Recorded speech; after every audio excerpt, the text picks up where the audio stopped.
Initiating system 1.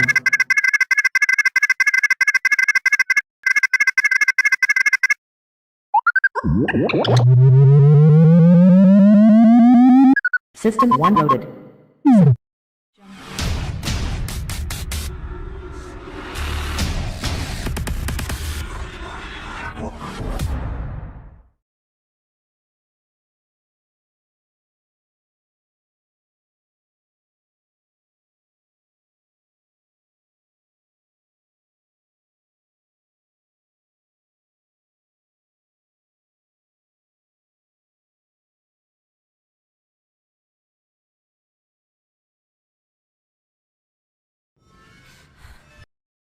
The GoreCast is brought to you by American Horrors, the greatest uncut horror channel in the world. 24 hours a day, 7 days a week, all horror.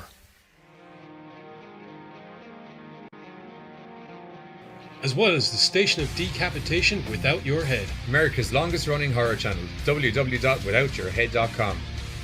The following program is rated TV MAL. It contains strong language and is intended only for mature audiences. Viewer discretion advised.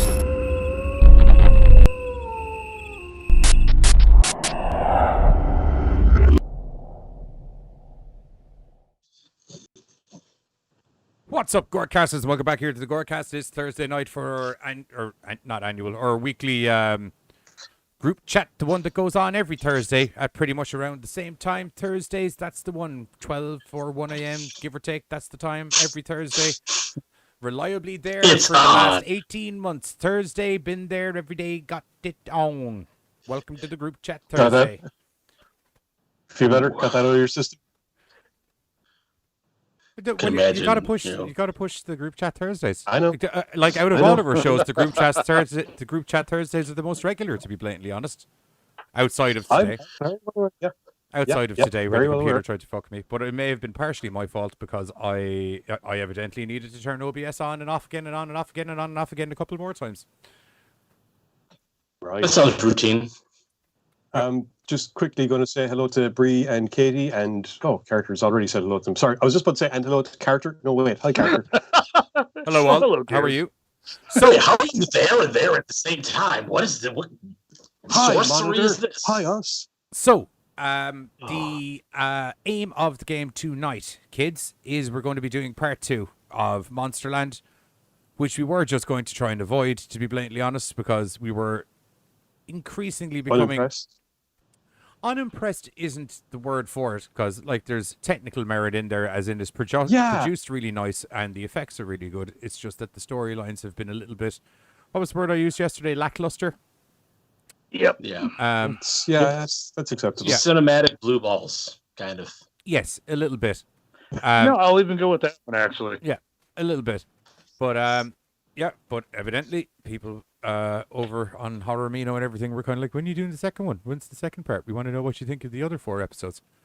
I'll give you a little insight before we get into the news. Believe me. I'll give you a little insight before we get into the news bits, kids. I feel it's probably going to be very similar to our opinions on 50% of the episodes from part 1. Yep. Expect a lot of this from me. Poster buzz. Nice. I like when buzz just... Yes. Yes. Continuity. Continuity. The word that strives on through. That does not stall. It may strive on through Monsterland. We just found out. It kind of does. I'm going to wait to see if you spring back into normal size buzz or not. I'll figure that out in a minute. Okay. You're kind of just up in the little corner. I see what you mean. Yeah. It'll be okay for the minute. Floating. Big buzz, little buzz. It's all the same. Yeah. Big. Oh, boy, Bill. Yes, we do live. Big buzz, little buzz. Buzz boards box. Hey, look, at least he's not sideways again. It's all good. I like. I almost didn't think I was going to be here. Period. But I like sideways buzz. I'm a big fan. Anyway, we do news bits, Gizzles. He's a dick. Yes.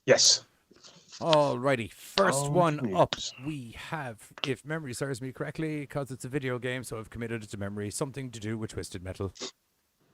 Yes, indeed. Good news, everybody.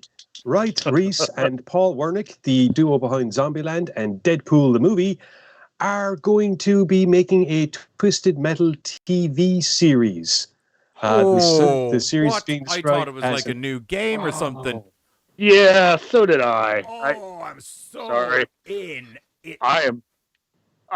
Oh, really? You two are having polar opposite reactions right now. Yeah. Hey, do you remember Blood Drive? I'm sorry. Yes. Yeah. Yes, I fucking do. Can you not see where Twisted Metal's going to go? Oh, yes. Absolutely. Absolutely. Bear with me, right? This is being described, obviously, as an action comedy, according to Dateline. The show is about a motor-mouthed outsider who is offered a chance at a better life, but only if he can successfully deliver a mysterious package across a post-apocalyptic wasteland. With the help of a trigger-happy car thief, he'll face savage marauders, driving vehicles of destruction and other dangers onto the open road, including a deranged clown who drives in an ice cream truck, whom fans of the game will know as Sweet Tooth. I was kind of like limboing. We're doing midget dealer, small big box, small box. No, this started because it's Big Buzz, Little Buzz, Cardboard Buzz. Big fish, little fish, cardboard box. Although you'd have to do Cardboard Buzz, so it'd be Big Buzz, salt, Little pepper, Buzz, salt, Cardboard Buzz. Pepper, salt, pepper. Big Buzz, Little Buzz, Cardboard Buzz. See, my new favorite thing. My new favorite thing with the news bits and stuff is the. Flossing your ears. We can tell where Carter goes. We're with frozen again. We're not frozen. We're back on frozen. Yes, fuck yes. Oh. Fuck you, internet. Yay. So enough of 90s rave moves. What do we think of the potential for a Twisted Metal TV series? I just booped the internet. I believe Buzz was not the answer for me. Apparently. I was going to say, my new favorite thing when it comes to news bits is you can tell where the story is going with Carter, because it's, hey, there's a Twisted Metal thing. Like, you just, like, freaking, like, shot a load in his pants or something. I guess I was just happy with the thought of, like, there was going to be a new game, not, like, some weird like action. I'm seeing if booping the internet might warm its affections up to me again. I don't think it works that way. I think it'll probably react the exact opposite way and try to file some form of restraining order. Yeah. Or my computer's going to consider it assault and just shut down. Yeah. Yeah. We don't want that. Big Buzz. So anyway, yeah. Yes, I'm totally down for a Twisted Metal. Oh God. Twisted Metal TV series. I am totally down for a Twisted Metal video game. He's so down for it, he's gassy. Apparently. I, having never played the computer games, am happy to kind of go, oh, cool, it's like violence and cars and have you played Carmageddon? Woohoo. Yes. It's very similar to Carmageddon, except that it's got a killer clown in it. As much. You run around in a car blowing other shit up. Like it just. Except Carmageddon doesn't. Carmageddon doesn't have Twisty. It's like an apocalyptic bumper car. Carmageddon doesn't have Twisty the clown though. I see now why you use the blood drive analogy. Yeah. Like as in, if this isn't identical to Blood Drive, I'm going to be fucking angry. Well, one would imagine there are a few differences. I am still yet to watch the last episode of Blood Drive. I know, I'm the same. I just can't bring myself to do it. Yeah, it just, as long as that one episode is there, there's still some Blood Drive to watch in my head. Yeah. I mean, you could rewatch it. We do. Yeah, up to the final episode where I don't. You just don't watch the last episode. Oh. Because it's a never-ending story. Of blood! Turn around. Driving a car and fueling it with the blood source. Yeah. I can't go back. I'm going to choke myself. And yet nothing's going to let this play through. Riding in the front seat, being harassed by driving marauders. See, the song writes itself. Blood Drive. It's good. Never-ending story. Dear. That's the way to do it. La la la la la la la la. Okay, cool. Hey, good now. Buzz, Bill wants you to know that Buzz missed a spot in his shaving. Well, here? Yeah, just a couple of hairs. That's right called here. the lady Excuse tickler. me, it's called a fashion statement, goddammit. Is it? Yeah, because like if I If there's something dusty, I could just go. That's like That's not a fashion statement. That's having Oh, your face I mean, it's be handy. utility. Handy. I was like, is it a See, fashion no. statement if Shakespeare was rocking it? Do you know what I mean? I mean, I am the Shakespeare. I don't know what that has anything. Oh, There's no it's He's connection. a relatively well known author and poet. I know who Shakespeare cool. is. I said I don't know. I had nothing to back up why I was Shakespeare. That's why I said. Are you in love? I'm okay. Yes, I'm okay. you're okay. Giz. As we all know, Buzz knows about a lot of shit. He may not have actually like watched or sat down with it Yeah. yet. I know who Shakespeare is. I haven't watched him yet, though.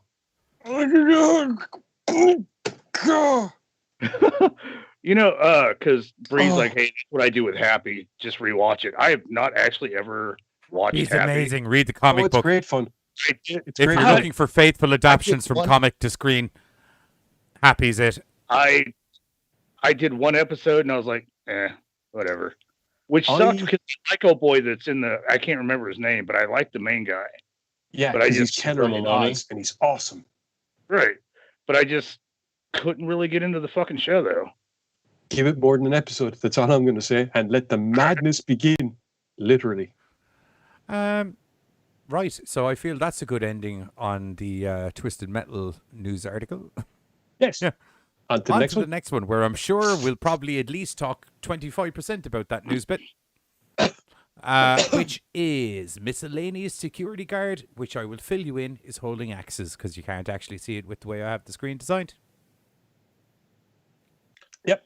This is an image taken from Josh Rubin's new film, Werewolves Within, which is being described as a horror comedy that is ridiculously good. In the film, this is great. Shenanigans ensue when a massive... Sorry, you had me at shenanigans. You sold me on shenanigans. It could be the Irish lad in me, but I fucking love shenanigans. I am for them that's why I and kinda all went, of the this is gonna be policies good. surrounding them. Yep. Anyway, as I was saying, shenanigans ensue when a massive blizzard isolates a small Vermont town, causing simmering resentments to boil over as the oddball townspeople are one by one picked off by a mysterious creature. Sam Richardson and Michael Krinos both star in the film that's based on Ubisoft's virtual reality video game set in a fictitious medieval town where a werewolf is attacking the townspeople, and players must guess who among them is the werewolf in disguise, as previously explained. Oh, the computer game of... Oh, gotcha. Okay. I've done a nerd game of that, except it was like Cthulhu, and you have to figure out who's the cultist. And So wait, hang on. anyway, They are at a thing where there is a pretend werewolf out to kill everyone and they're role playing, but in reality there's actually also a monster there looking to murder them. no. Okay. Damn, I was about to say It's Soul. based on a game where people basically have to guess who is the killer werewolf. This is So a this film. is the live where they're action of the game. All right. So so Essentially, this yes. sounds like Cluedo, but with a werewolf. Yes, but the werewolf. Right. I was gonna say, like, I was really sold on the idea of like the game, but like the shit's really happening. I was like, oh, okay, cool. It still sounds fun though. I mean, like, You know, I think it'll be good. What was that Jamie Lee Curtis movie? Do you know the murder mystery one that was essentially Cluedo? oh shit, Knives Out. Knives Out. Yeah. Like, I won't lie to you. This is going to be good good. because the entire time I was watching Knives Yeah. Out, I was like, do you know what this could do with fucking Well, werewolf? There is a new Cluedo movie in the works, if I remember correctly. Cluedo? Yeah. Anyway, Werewolves Within is set to get a VOD and digital release on July 2nd, with limited theaters receiving it on June 25th, thanks to IFC Films, who will be handling the release of it. Yeah, Katie seemed to nail it. It's Among Us with a werewolf. But if you think about it, Katie, Among Us is just Cluedo not on a spaceship, or Cluedo on a spaceship with an alien. Yeah. And Bill is Yeah. moist. We don't want to know what Bill is. we're enjoying the Sorry. words merkin and One moist. moment for the ASMR fans. Moist. There you go. 1 billion views. Sorted. Right. You know, I'm Right easing up there. on the ASMR. Do you know what I mean? I'm kind of like, look, we'll sneak a little bit in the show here and there. Apparently, things being moist pisses off Bree's teacher. Is she a plumber? Is Bree's teacher watching?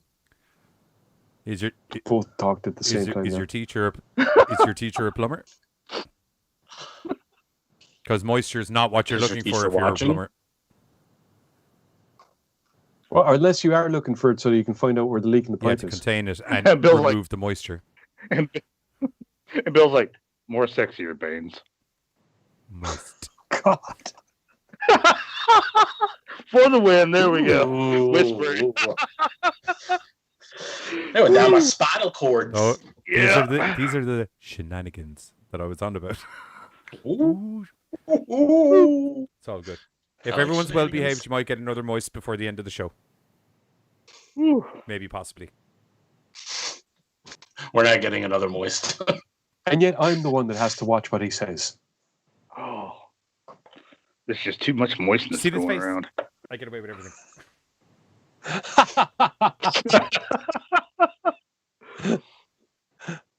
Anyway. I say shit, and then I just have this mischievous look upon me of like a bewildered child finding the lament box for the first time or something like that. Do you know what I mean?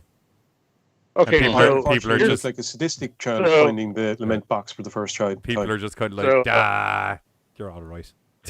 you know, as much as we are against fucking AMR or ASMR, you're fucking around. Katie's like, hey, great idea. GoreCast ASMR with horror noises through the microphone. Gore SMR. It's horror noises, not constipated. That's how Hey, you that's- sound when that's you're like- constipated and you have some You fucking know- problems, boyo. You know, Although you It's have some plugged problems if up. you're constipated in the first place, so you know. when you're And Breeze plugged Eat up, more fiber, boy. Brown bread. Bree supports it. Got to get the views some way. It's either that or get her tits out. Right. You know? I'm not against either or. So whatever you guys want, I'm down for. Do you want to have topless You can see group my chat tits. Thursdays? You can see my tits, or you can hear my voice, Or both? Whatever way the views are or going. both. Ooh, I think It's I going to be think the great when internet will I blow am not up. the I one did that gets both. us kicked off this week. Hey, sorry. They can't kick us off for anything like that. Am I plugging my OnlyFans account? No, I'm not. I'm keeping it all just friendly YouTube, censor-friendly ASMR. And tits. Maybe we're not And there. tits. We're not there Yes, yet. tits are We're tits, not not there yet. tits. I'm thinking Bill's idea would get us shut down within the opening. We'll take a vote. I might turn the news bits into an ASMR session from now on. Somebody there you just suggested tassels. Yeah. Yeah, Bree, look, let's be fair. If the baps are out, the tassels have to be there. That's like fucking making a cake and but not putting a cherry on top. Do you know what I mean? I'm doing my tassel dance. Swinging those tails. blind. Oh, there we I go. was Little tassels. born for this. Little Jason heads fucking wobbling around. We go places on Thursdays that scare me sometimes. It'll take you places. No one ever said it was places you wanted to go. I'd like to. I think our. That's our I tagline. actually, the way we keep getting sidetracked and stuff, I think our new tagline should be the Jacob's Ladder of Horror podcasts. Or the opposite of Ron Seal.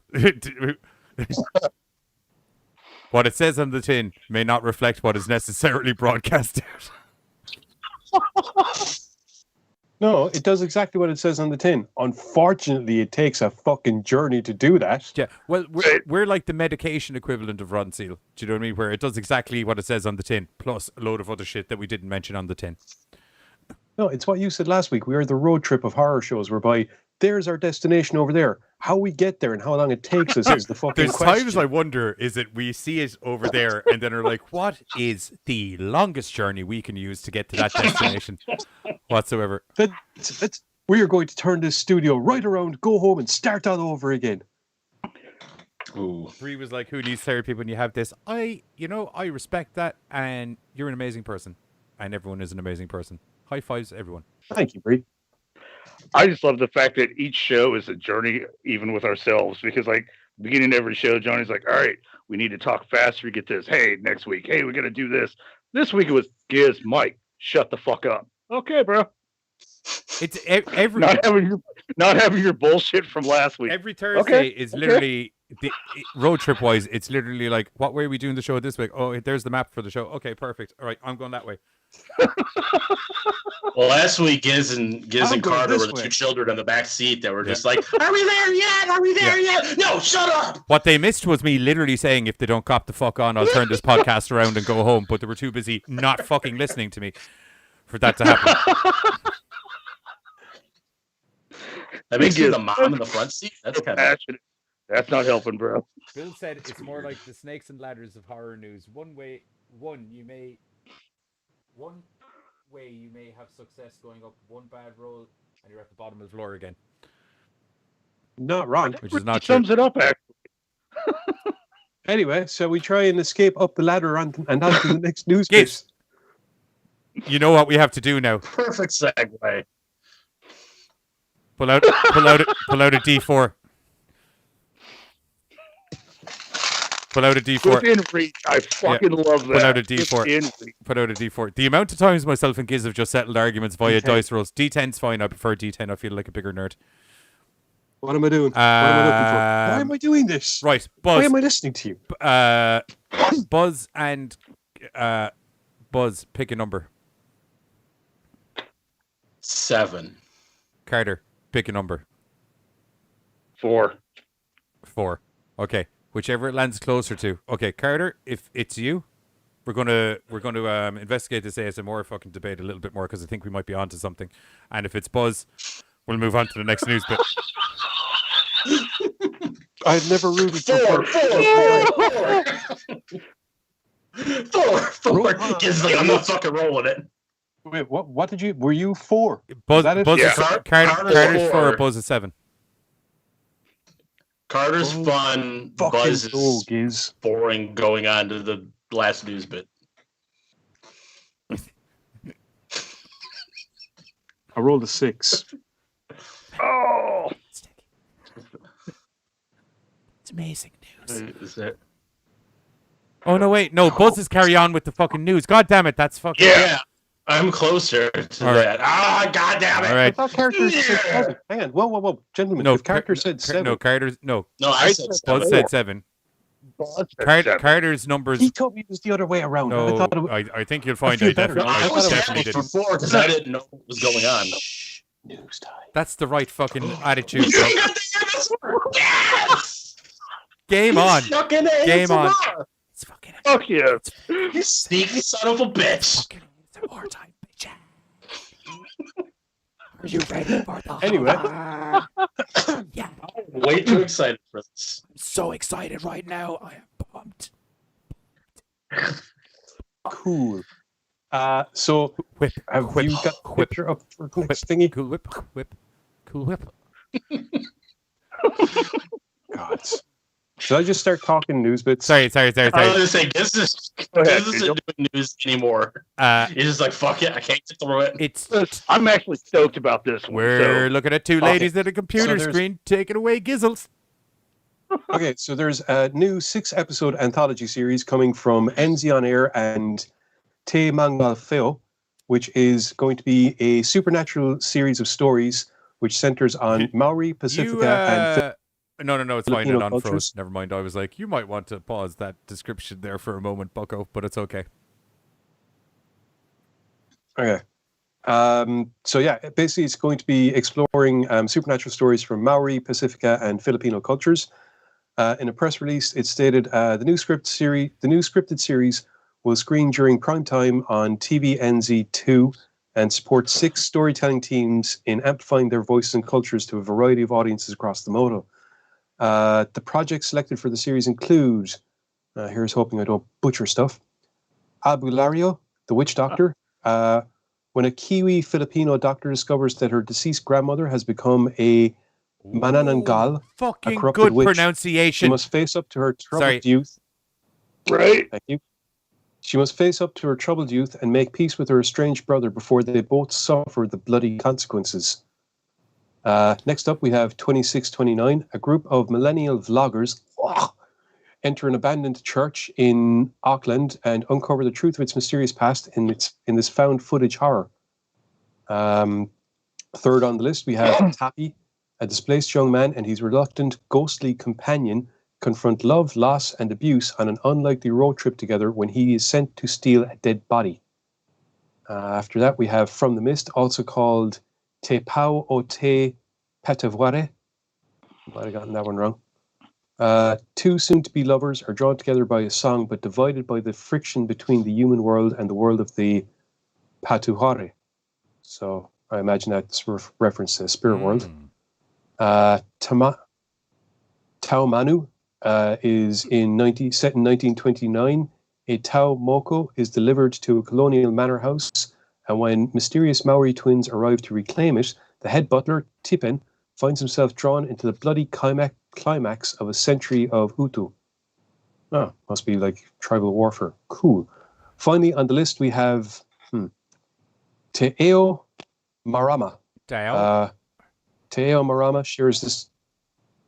What? Tomato. Te Eo Marama shares the story of a glamorous, ball-breaking, recently deceased Hawaiian who threatens to haunt her neighbor if he doesn't help her pass over to the afterlife.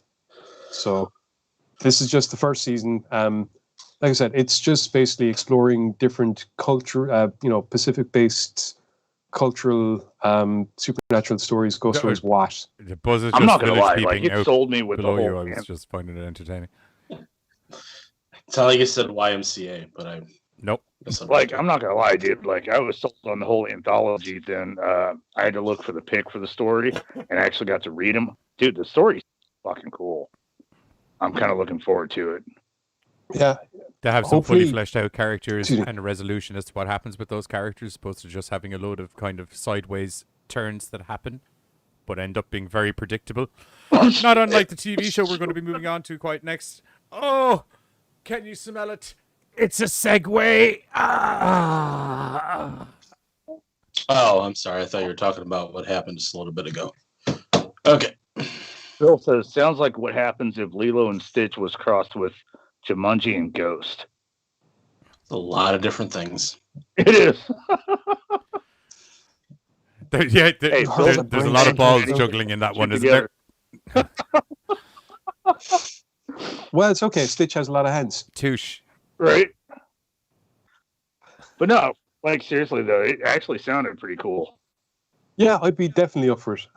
Mainly because, like he's saying, while personally I might be somewhat familiar with the ideas behind some of the stories, it's fair to say that the general public wouldn't be familiar with Maori supernatural tales or fucking Pacifica tales or ghost stories, and the same way that maybe everyone wouldn't be familiar with specifics for like Japanese or Chinese Except folklore for and the tales and Maoris, things I'm like sure that. they're Or up in it. a lot of Irish stuff. Except for the Maoris, I'm sure they're Well, up in it. and like,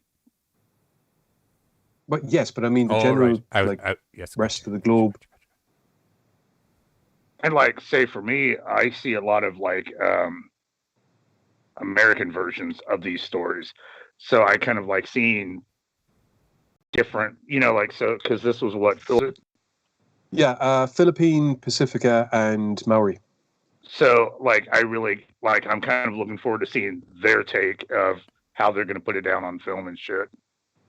Yeah, like I said, I just anytime you get a regional based anthology, because like I said, it's different to the general stuff that we tend to get. Because no offense, lads, but it does tend to be America, and America tends to kind of go same. No, stuff. exactly. So, Like, I mean, you've seen it with stuff like The Ring, where like you had that base where they did it really well, but then like we kind of took it and did our version of it. So to actually have something from that region come out the way they want it to come out, it usually is a lot fucking better. just to clarify for anyone who's just joined in, what is being discussed now has nothing to do with what's on the screen right now. There was a segue that I queued up. Not my fault. No, I'm not giving out. I'm just fucking letting people, just in case anyone joined in and they're like, Jesus Christ, I don't know what Plainfield, Illinois has going on, but goddamn, sounds like there's some shizzle. And it's like, no, that's not what's going on. Me and Giz were trying to play nice, like, hey, and we still went too long. All right, Illinois, the place. What do you mean you were trying to? I'm so confused right now. Yeah. Anyway, getting on to what is the objective for today's show, because I was looking at the time and I was like, okay, we're going. That news bit's good. We're hit our 30-minute mark. Yeah, we reviewed a couple of weeks ago. We reviewed not so much part 1 because there's no part 1. Episodes 1 to 4 of Monsterland. Of The Hulu series that came out on. Yeah, it's a Hulu series that came out October 2nd, 2020. So we said we'd take a look and see what it was like, and we did the first 4 of them a couple of weeks ago, and then well done, Katie. people I insisted we do the think rest. like we did the first 4, and it was just kind of like, okay, and it like just got pushed, like not even on the back burner. It was like, oh, we're done with this, and everybody else was like, hey, so where's part 2? Fuck y'all. I won't lie to you. remember. When Buzz said to me that there was people asking when we were doing the part 2 of it, I was like, really? Yeah, Was like they actually hit unexpected. the chat, with it. And I think Buzz said like they were hitting Amino with it, so it was like, fuck, people remember. All right, here we go. I think they would want to know our full Viewing it? thoughts of everything, and it's not going I to be think they're good. just sadists. Yeah, it's not going to be. It's not going to be bad. second but it's not half- going to be good either.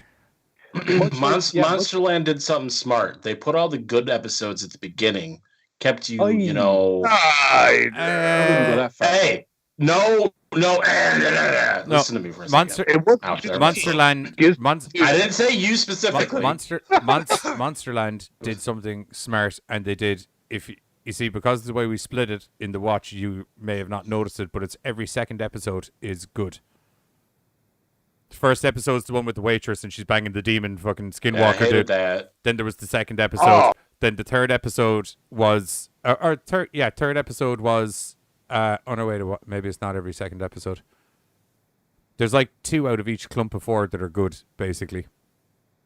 But here's the thing: each episode does have stuff in its merits and does have stuff that's good. Yeah. But not every episode manages to pull it off There's a load as of well as some of the other ones. The thing with the show, 'Cause, the thing with the show, and I'm saying rubbed me up the wrong way in the loosest of terms, is every single one of these had so much potential, and there were some really cool hooks pretty much in every episode, but for some reason they blew their fucking wad way before they should have blown their wad, and then just continued on with more story that really had nothing to do with the big hook that they were trying to fucking get across. You were talking about the second episode. That was the Shadow People. Yeah. The third episode was the New Orleans. With, Yeah, I like that. I one. won't lie to you. The first 4 episodes were pretty good.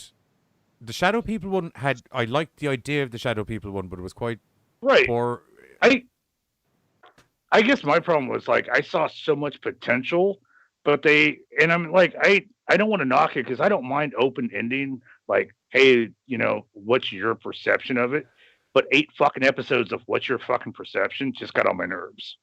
Well, I think what they were trying to do is the hook that you're talking about, and the reason it's revealed so early is because they're trying to focus more on the fact that, okay, you've seen the monster, you've seen the hook, all this, but the real monster is actually the human element and the characters that we've set.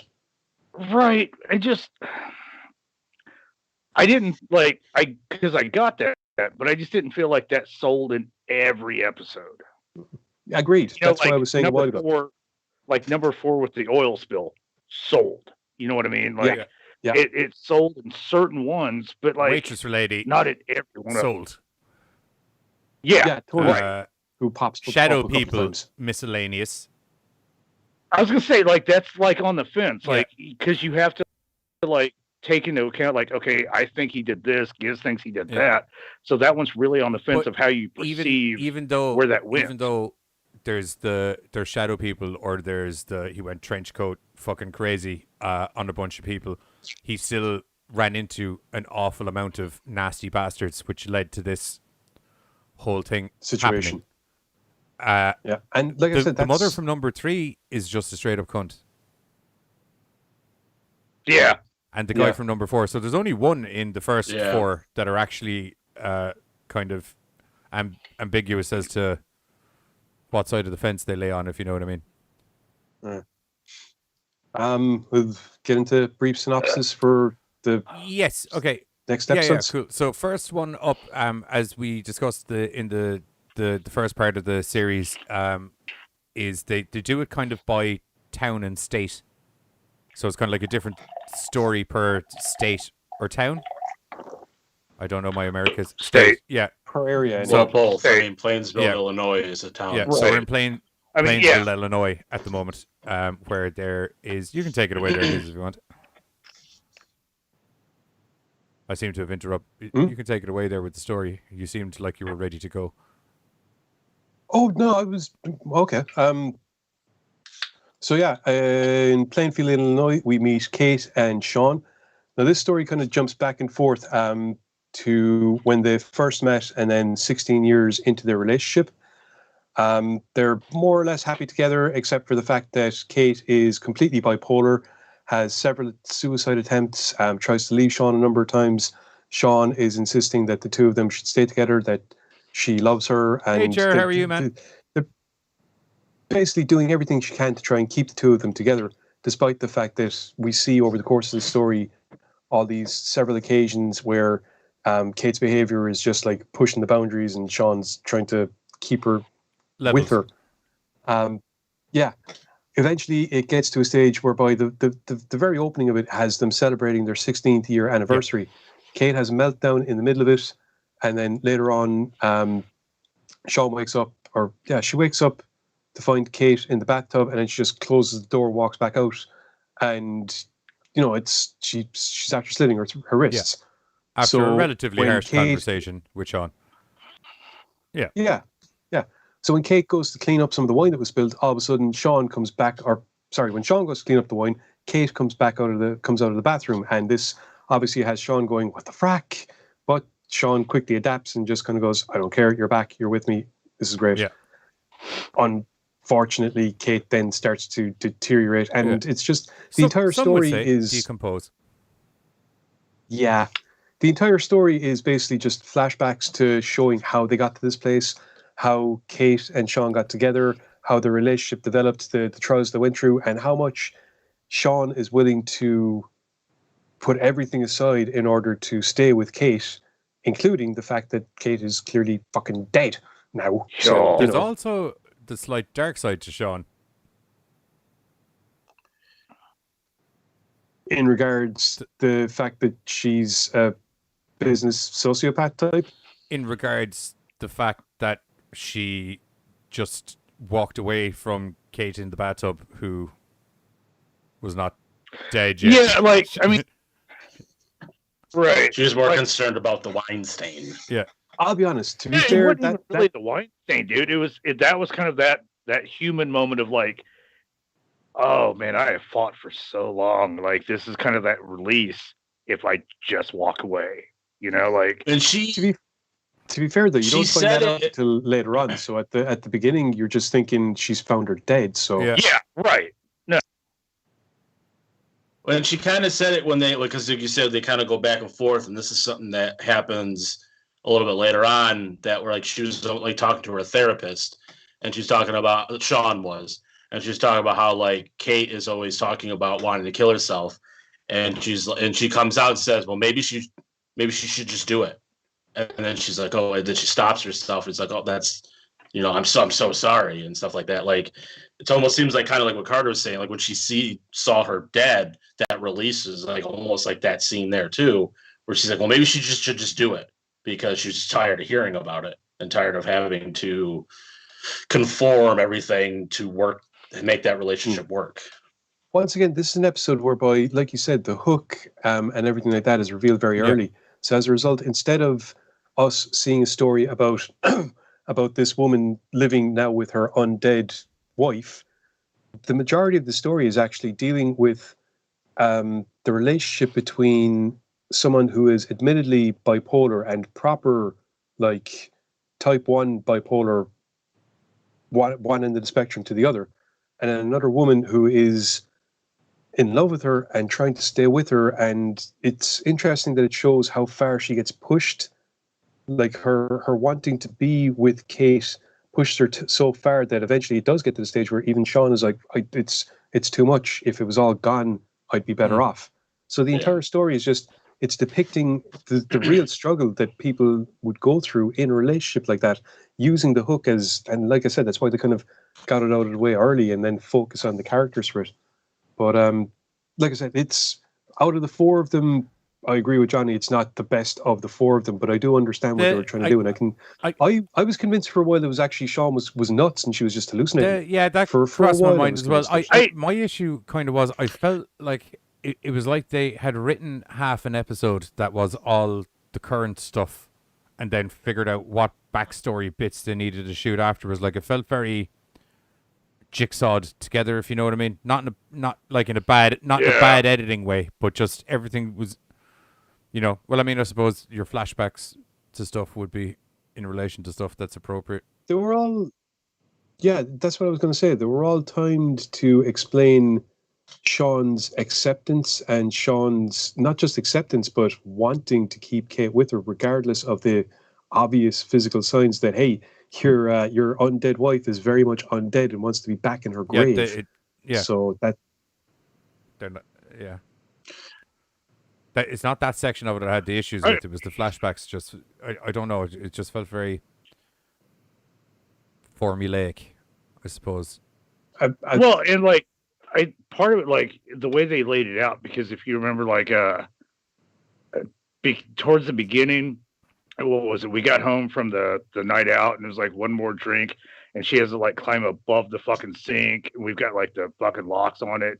Yeah, it was just weird to see. Like it did this kind of weird, like, what's going on kind of thing, because everything. Yeah, it takes them a little bit to find out the whole bipolar type suicide attempt thing. Not like a long time, but like certain things that are happening when you're like, okay, why is this happening this way? Why? It does eventually, but like in the first, 10, 15 minutes, you're just kind of like, okay, why is this like this? And you're like, okay, that makes sense now. Yeah, which is probably the point of it, to kind of have the audience attention, have them question what's going on and want them to see what the story is. No, and that definitely did it. Because like I said, I remember distinctly in that video, just one more, okay. And so-and-so like climbed up there, and I'm like, why the fuck are we climbing? Like, I've got that shit in like the lowest drawer possible. I'm a lazy bitch, like, so it does. It makes people kind of want to wonder what's going on and stuff like that.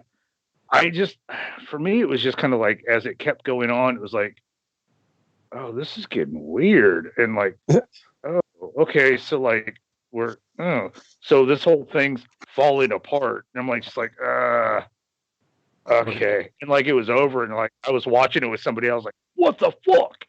Well, you have to like, think about it. It's the deteriorating their relation. No, fuck that. No. And I was like, fuck this episode. I think was it your daughter you were watching it with? No, another friend of mine. Oh. I was going to say, I think myself and your daughter clearly watched these episodes with the same mindset of, this is what's probably happening. No, and like because like she sold it. She's like, no, bro, if you look at it like this, and if you lay it out, it's this, and this. And I was like, fucking stop. I've done watched 40 minutes of this motherfucker. And like umpteen episodes, I should not have to figure out what you're also probably like, I have to deal with Giz every Thursday. I don't need to deal with him not on Thursday. No, I'm like, no. Man, I'll tell you, I did not like the ending of this episode with just the. That's what I literally was just gonna say. It's just like done. I'm just like, did I miss something? Yeah, I wouldn't mind you. I wouldn't mind you giving me some insight as to what the daughter does when she realizes mom number 2 is in the fucking basement. Exactly. Right. That was my problem. I'm like, so the daughter's upstairs. At some point, it's gonna be like, hey, where's mom? She's in the spare bedroom, sweetie. You want to go give her a hug? I think that when they're in the writing room, they're probably like, I just don't know how to end this episode. I wonder, like, I'm here. I wonder where to go. I wondered, did the mom kill herself before? And this was like Shawn having a fucking mental breakdown. I thought of that because too. Right, like, the daughter doesn't even ask about the other mother when she comes into the fucking house. She does. Does she? Yeah. Well, she asks for both moms when she first comes in. Yeah, she goes, Mom, Ma, any mom. Okay. Yeah. No, I just But then, like after, what the fuck's her name? Like Kate. not Kate. Shawn. The one that's Shawn. not Shawn. dead. Shawn. Shawn. I don't know why the name just dropped out of my head. After like she popped up, then after that it was kind of like she really didn't make much of a mention. But like when she first walked in, it was like mom, other mom, any mom. right. No, like and that was in my head. I'm like, so are we just gonna have this kind of, hey, sweetie, so you've got two moms. One's alive. You've now got upstairs the other mom one's and basement undead. mom. That's the way we're going to be referred to as from now on. Ooh, it could be like what movie was that? Weekend at Bernie's. They could be like Weekend at Bernie's family. baby girl. No, just Hi, mom. How you doing, everybody? I don't know where that voice came from, You but look, felt like you look different, mom. I got Instead the of, like- Michael Jackson. it's like finding some deeper meaning. Like I was just like, mom, your ear fell off. I was more like, okay, so how are we doing this? How are we doing that? How's the kid not going to need a fucking shrink? It was just more like I just didn't. Seems like that family needed to shrink a long Do you time not ago. think? So I'm Do you not pretty sure think the they have kid's one going to at be able to speed get dial. on board with basement mom? No. I don't think so. Me neither. Like maybe right now because she was still like ish. Me neither. It's why I'm really But, like, angry I maybe- didn't get some insiders into what her thoughts of basement mom were. Maybe that's coming in season Well, they can 2. fuck The off. next episode will be like My Basement Mom. It'll be the name of the episode. Oh, I hope Dude, they do if it like there- a 60s style sitcom. Like My Two Dads or There's a something. story. One lives up. Of an undead One lives lady. upstairs and does the law. with the One lives very in the living basement and girl. gnaws on her pillow. It's my basement mom.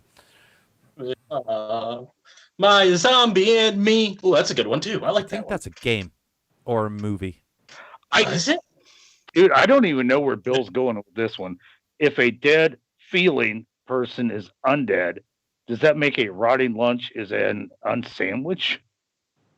I Not quite catching that one.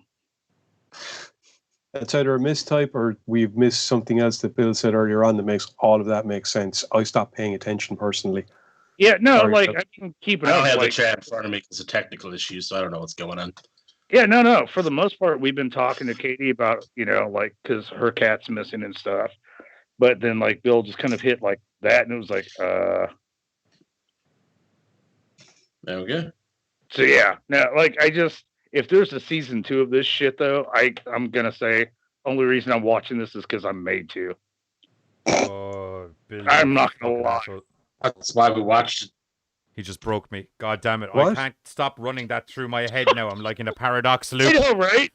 Like I'm trying to figure that shit out. I've just been sitting there just staring at the comment for the last fucking 2 minutes saying nothing. Just like, Ooh, guys.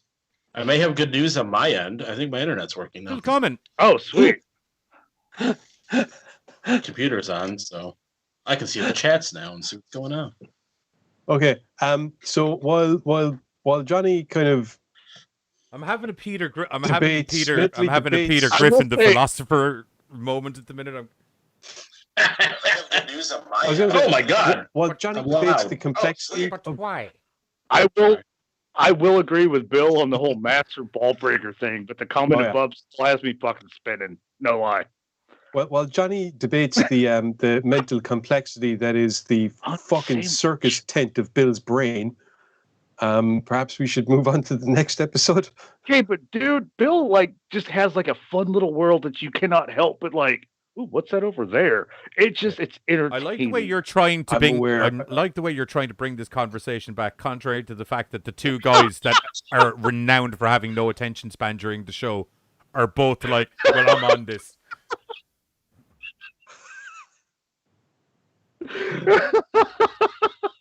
We're frozen up again, No, so and we're back. Okay, good. Yeah. Okay. right. Right. What is it? We're on episode 6, Texas. Yeah, Placico, Texas, is it? Yes. But not all dead feeling people are undead. Some people are just Right. undead. Yes. You see what you fucking Like started? Dracula's undead, and Dracula was very much in love with a woman, which would show emotions and feeling. I just Kill him. So no, in Like, I can't quite- repose to your initial statement, no, you can't have an unsandwich. It's just 2 bits of bread and ham that aren't put together yet. And some shit about I like undead that. people too. Yeah. Fuck. Okay. Nope. I'm good. Yes. And I'm also happy that I got to use repose appropriately in a sentence. So, boink. Hmm. Good. If anything good comes out of it. Yeah. Okay. So what's the next state we're moving on to? Giz is going to take us. Palacios, Texas. How do you spell that? I'm going to need that in writing. Placios. Well, I'll tell you, that's nowhere near what I was going to go for. So, Texas with a $sign. I can do that. There you go. Celebrity Jeopardy. I Texas see what you're saying. With Take a the, $sign. I see what you're saying. Use the $sign as the S. Sure, that's not what I was saying, but I was just quoting something from Saturday Night Live. But that's what it meant to Very be. smart. Very smart. I like it. I was trying to figure out like where the fuck did $sign come from. I was God's doing only know. Celebrity Jeopardy. That's I don't know. Right. Okay. But if the sandwich Texas. is rotten, but Anyway. still edible, Anyway, it's an on-sandwich. No, it's an inedible sandwich. It's fucking rotting. Oh, for frank's sake. I just want to point out this is not my sidetrack this time. So, yeah. Read it, you know.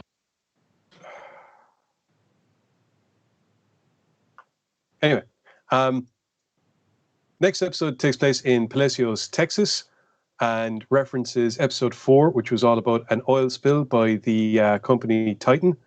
Now, in this episode, we see the repercussions of that oil spill because basically the fishing town is fooked because the water is all It's bollocks a bit up. murky, isn't and it? The water. It's more than a bit It's murky. so It's more than a bit murky. Some could say it's so sticky. I thought you were It's like all actually like sticky. in pain or something. So- I gotta stop reading the chat. Bill's fucking killing me. I'm trying to stay like in point, on What else point, did he say? with point. He'll just What? start saying stuff to throw you off at this point. But if the sandwich is raw, it's still edible. Then it's an What sandwich is still fucking edible if it's unraw? Like, if it's bad, it's bad. Like, what are you gonna do? Like, take a bite off the fucking corner? That's fucked Yeah. up. It's And, still and no. also, undead No. people are still people. True. But undead. Making them Yes. undead people. And an unedible, like, and a rotten sandwich is still a fucking rotten sandwich. What And are you also, doing? Picking off the contrary to fucking what wood? Buffy would have led you to No. believe and the occasional vampire movie and some movies that Giz watches on the internet, if you're fucking an undead person, you're still fucking, like, they're dead. Do you know what I mean? It's necrophilia. Do you know what I mean? Hang on a minute. That was for work. True. You can't use that excuse all the He time. definitely cannot. I'm using it very specifically for this Yes. time. Buffy, like, do you know what I mean? Like, don't get me wrong, David Boreanaz is dreamy. Everybody knows this. But, like, he's dead, bitch. Oh, you know what though? Bill points out because, you know, oddly enough, he doesn't mind fucking us up, but then all of a sudden he wants to get back on track.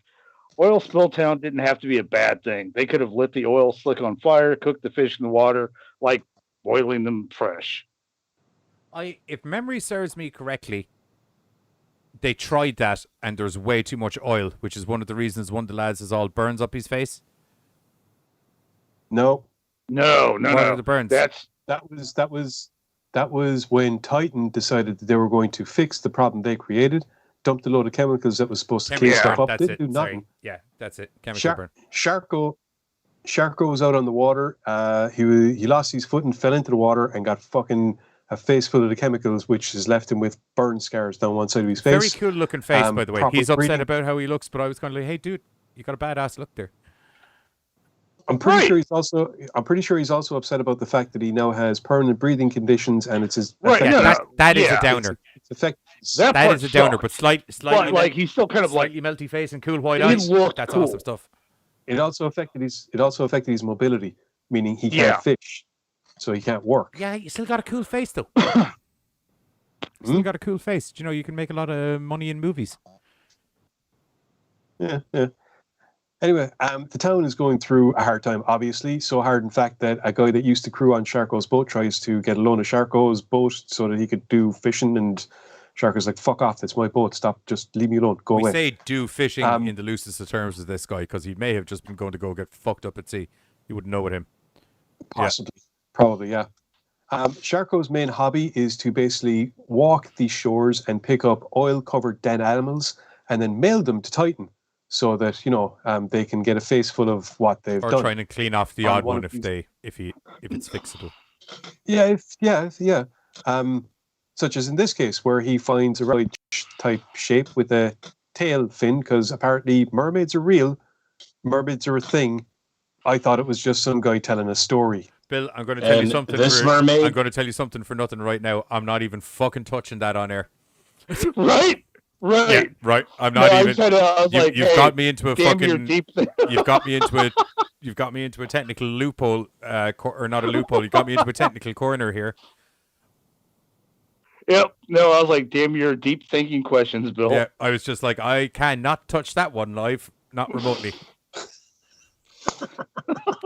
I will be cancelled by lunchtime. So. Yep.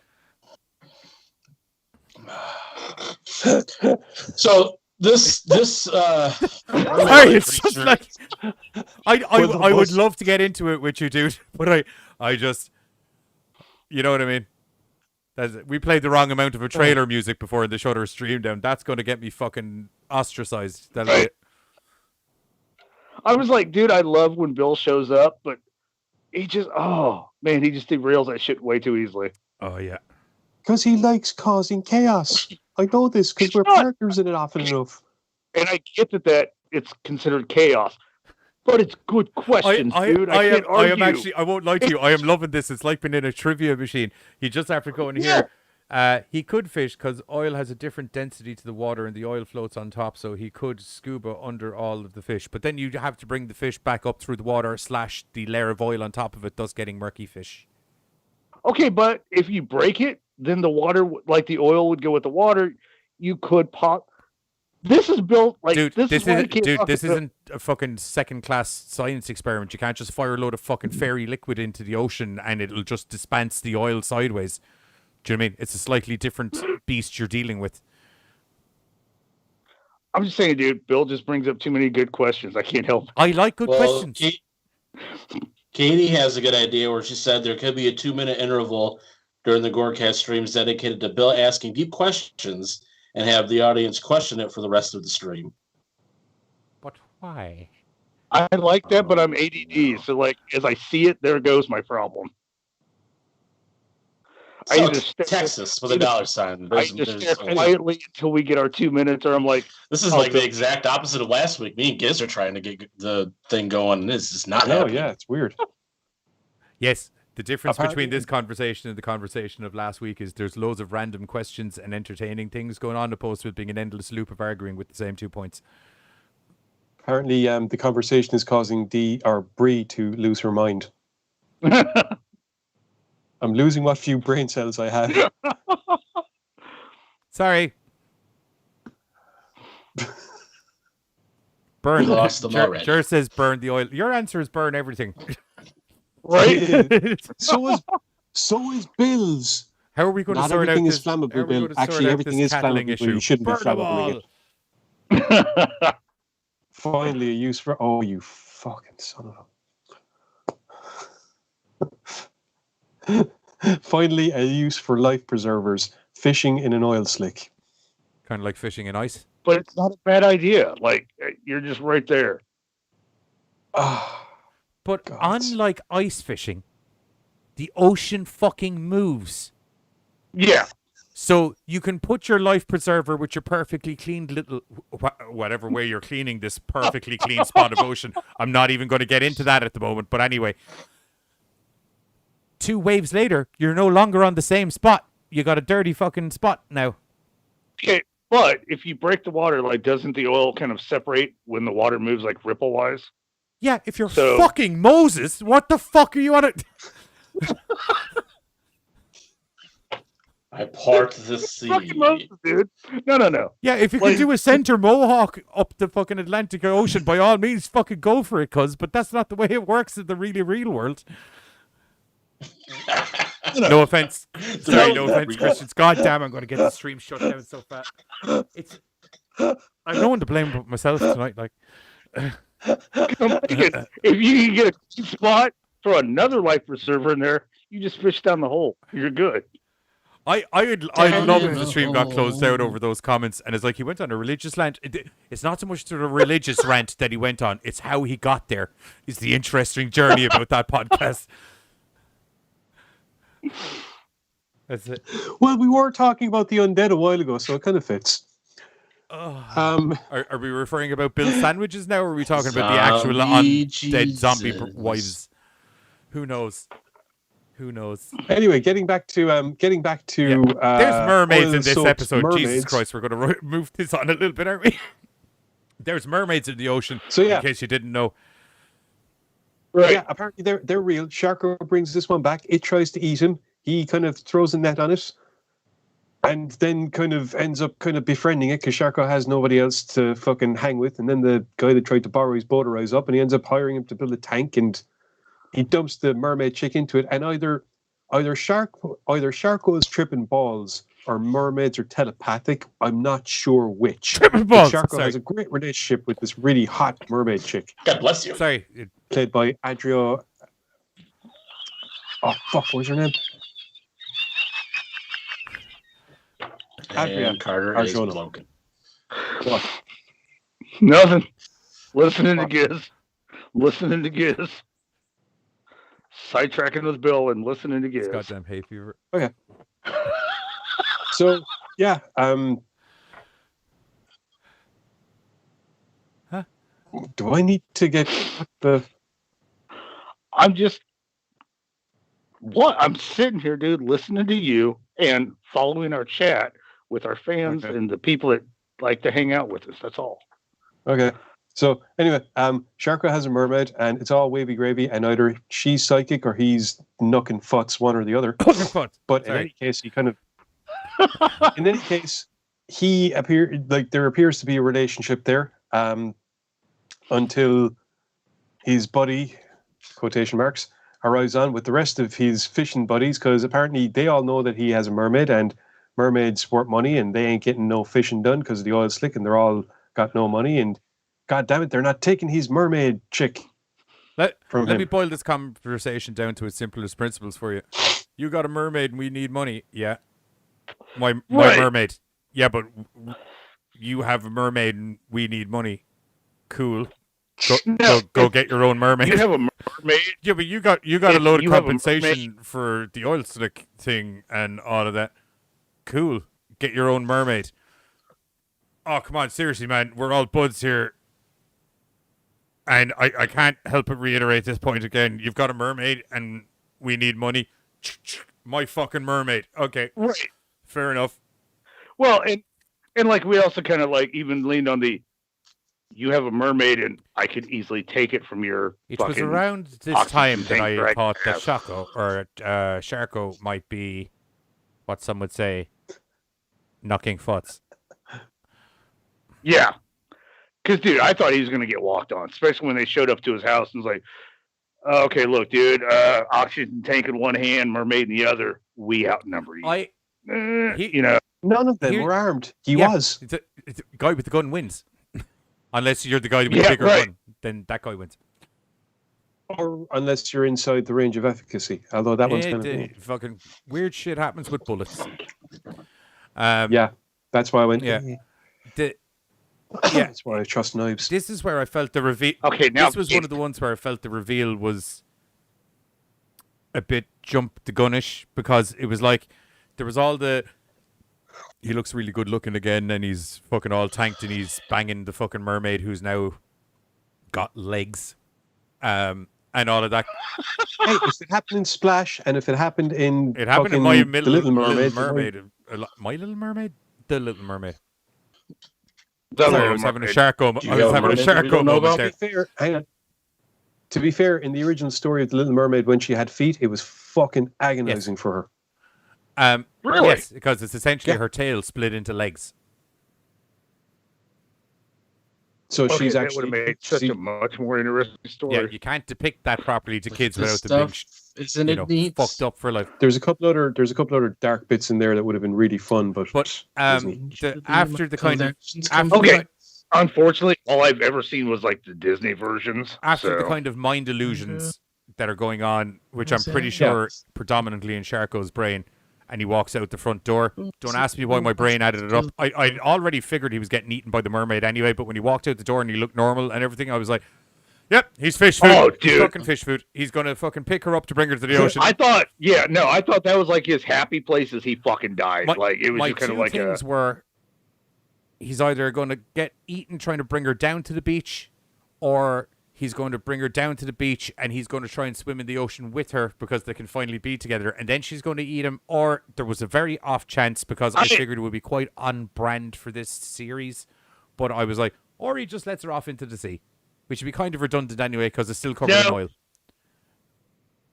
I kind of thought about the fact of him taking her down, but then it was the whole like, okay, well, he's on oxygen. He can't really move that well. How's he gonna get her back down? Like, he got in her the first place. No, I know, but I just mean like, okay. No. You can laugh all you want, Buzz. No, I'm not laughing about that. I have like many a time been able to do something once and then busted my ass to barely do it the second time. Okay, because uphill, downhill, like all of that shit really fucking matters. All right, it's really easy to do something one way and not the fucking other. No, like I thought about that. So wait, and then hang it's on, like, okay, hang so on a he's gonna minute. If you were in this story, am I getting it correct that the mermaid is not making it back to the beach, not because there's a moralistic reason, not because she's tried to attack you, but plain and simply because mermaids are fucking heavy and I already dragged your ass up here? Is that what I... What I'm saying is, thank you. It depends. Am I going downhill to my house and uphill to the beach? No, she ain't getting fucking home. Sorry. Is it uphill to the house? Okay, well, I'm trying I to think save it was her. uphill to the house. I've used all my strength. Now, if it's like downhill, yeah, sure, I'll roll her and hope for the best and help her. So, just to I'm clarify saying, yet again, either way, hills- your mermaid's not making it back to the ocean, is what I'm hearing. I'm saying hills, landscape matter. All right. Small hill. Okay. Big hill. Whoa.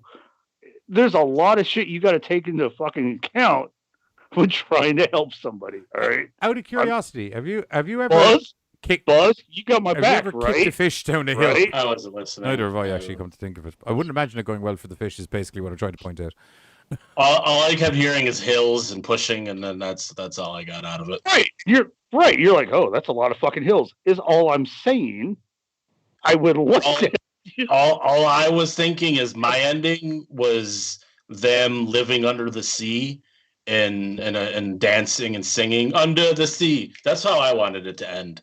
Because You do remember the previous 5 episodes of this TV show, right? yeah, but you can only hope. You can only hope for. I mean, they drug me through the mud through 5 episodes. Please give me one episode where it's all happy and they're and it's just like the fish is just swimming and Right. That was it. then at the very end. Then at the very end, they it just all looked so die. hard. And then It there's looked your so end. heartfelt. That's The what oil cracked. It kills looked so them all. heartfelt. That's what cracked me up. Just that, well, no. It's Oh, all right, shit. little guy. I'm sure they lived happily ever after in that tank full of red. That's what I'm thinking in my Disney head. That's what I'm I'm thinking. sure. Hang on a second. I'm going to get the name right this time. I'm sure Adria Arjona's character lived happily ever after because she's got like an entire person to chow down on. Yeah. So, Right. Until But, Maybe like, not, so, she's probably but stuck. she's so hang on. I was Right, just like, going to. she's I was just going to say. I've hang, got this hang on. fucking It's thing. even worse than that, my friends. She's stuck in the tank. So worst case scenario, once fucking Papa Chompy's done, she's out of food. Right. Worst case scenario, the fishermen come back to have a slightly more aggressive conversation with your Yeah. man and realize he's been eaten, and then go And her chop up. ass is in like a smaller tank. It won't be in it. They're going to chop up that fucking mermaid and sell her for the highest bidder. Yeah, that was in the deleted scenes of The Little Mermaid. We didn't see that. I see you got the version I did. Japan, Yes. force bred it I said eat her. for the I've best. seen- I have seen the Little Mermaid get turned into a sushi bar. I'm trying to remember, like, because Bill's like, dude, if you haven't seen this, you need more screen time. And I'm like, that sounds familiar, but I can't place it. What? Bill was like, hey, Carter, they should have sold that mermaid to Japan, force bred it for the best tasting seafood, maki, and sushi. And it was like, if you don't get the reference, you need more film time. And I'm like, it sounds familiar, but I can't place it.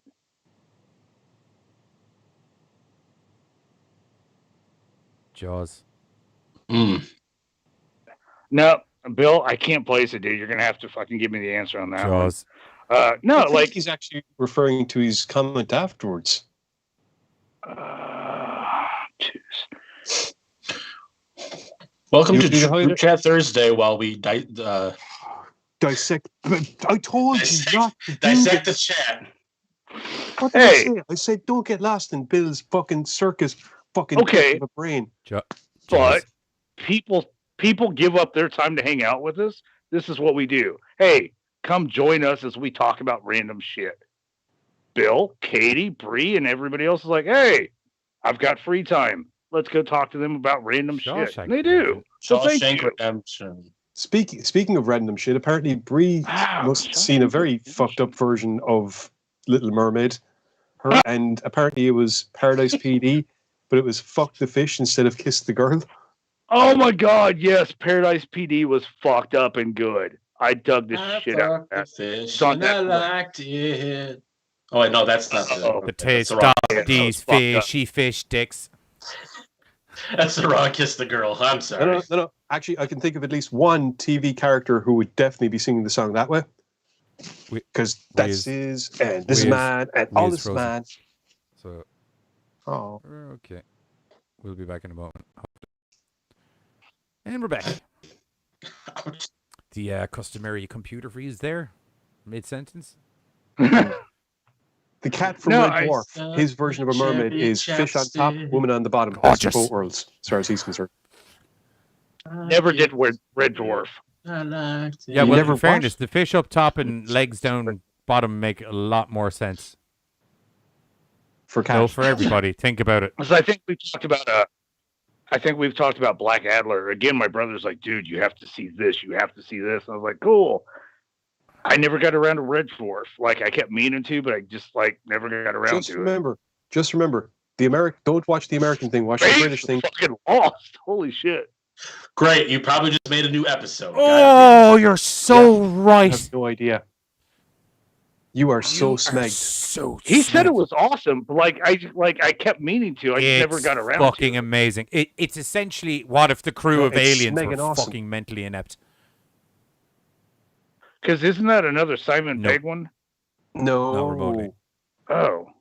No, this was way before Simon Pegg. Like Simon Okay. Pegg would have been Do influenced you by remember Red Dwarf. Robot Wars? Oh. Do you remember Yeah. the Scouser Liverpudlian lad that used to present Robot Wars? Oh. Yeah. Him. Yeah. So that's Lister. Me and Baines once lived with a guy who He basically is was Lister. Lister. We called him Byron. He's White Lister. The only thing he's very much Lister. And But Byron Red can Dwarf, actually play that's guitar. Yeah. Yes, he can. Yes, he can. Lister can't. Yeah. No, like I said, my brother's like, dude, you got to see this. And I just, so Okay. much of my shit like falls to my, like, I have to get around to. And then some shit falls off to the, like, I haven't gotten around to yet. And Red Dwarf was When one did of those. Red Dwarf come out, Giz? Originally, I want to say late 80s. In Yeah. a second. I can't You've find had my a mouse. jam Fucking packed schedule. 40s. Red Dwarf was originally. Oh, you git. Yeah, 88. 88. So that's 17. No. Keep going, dude. I am. What are we trying to figure 88 out? to Now. no, which would be 20. What is it? 88. So it'd be 32 years. It'd be 32, yeah. So I was born in Oh, 85, so it's me minus 3. Red Holy Dwarf shit, was Greg a Ferguson was in that motherfucker? Red Dwarf was a big part of my mental development. Ha ha ha. And I do mean every word of that. Anyway, See, like I'm still catching up on shit. Like IT Crowd was my favorite, and when he found out I liked that show, he's like, "Dude, check this one. Check this one." Who's budget Uh, big show? It ain't fucking me. Or is it? Because I do have long hair. Although he doesn't. Listen, I don't have. don't know. Budget big show. You have to clarify which one of us is budget big show. I have a feeling it might be me because I was very unhappy for a second, so it might be me. But I don't look like the Big Show whatsoever. At the risk of being slightly racist and not fair to gays, I don't think it's Carter or gays. I'm Hmm. not quite sure how that not being racist thing. I don't really What? get how it would be racist. Because Big Right. Show's white. So I'm automatically eliminating you. So are we. You're not white. I'm not. Yeah. Oh, there's a revelation about to hit young Giz's brain. Oh shit! Really? To be fair, Okay. Between the two of us, which one of us is darker? between you you and Buzz, No, me and you. Do you see a difference? I can't really see how white I am in the screen. Fucking white. But I imagine you're probably darker because I'm fucking pale, fucking Irish milk bottle boy. Okay, you know what? I will I give could get you lost the. in the snowstorm except for the red hair. You're right. I will give you the pale. I am coffee cream caramel. He's a brown. Mocha Chocolate Latte. Cool. Yeah. Let's be fair, Baines. How many lads do I know that are generally kind of that shade in any kind of summer climate? And you are in America, where I automatically assume is going to be sunnier than fucking rain-filled Ireland any day of the week. That's true. And I bring my own. I bring my own sun protection. There was Buzz has to buy it. Don't. So do I. It's called t-shirts and more clothes if the sun is out. It's called not going outside. My fiance, too. friends, It's called not having to buy friends- any protection. friends of ours came to visit myself and my fiance a year or two ago, and one of them was African American, and Pam had been tanning the fuck out of herself for several weeks beforehand, and was actually darker than the African American guy. Honest to God, truth. I was like, do you think you've done enough sunbathing? Because you've literally changed race.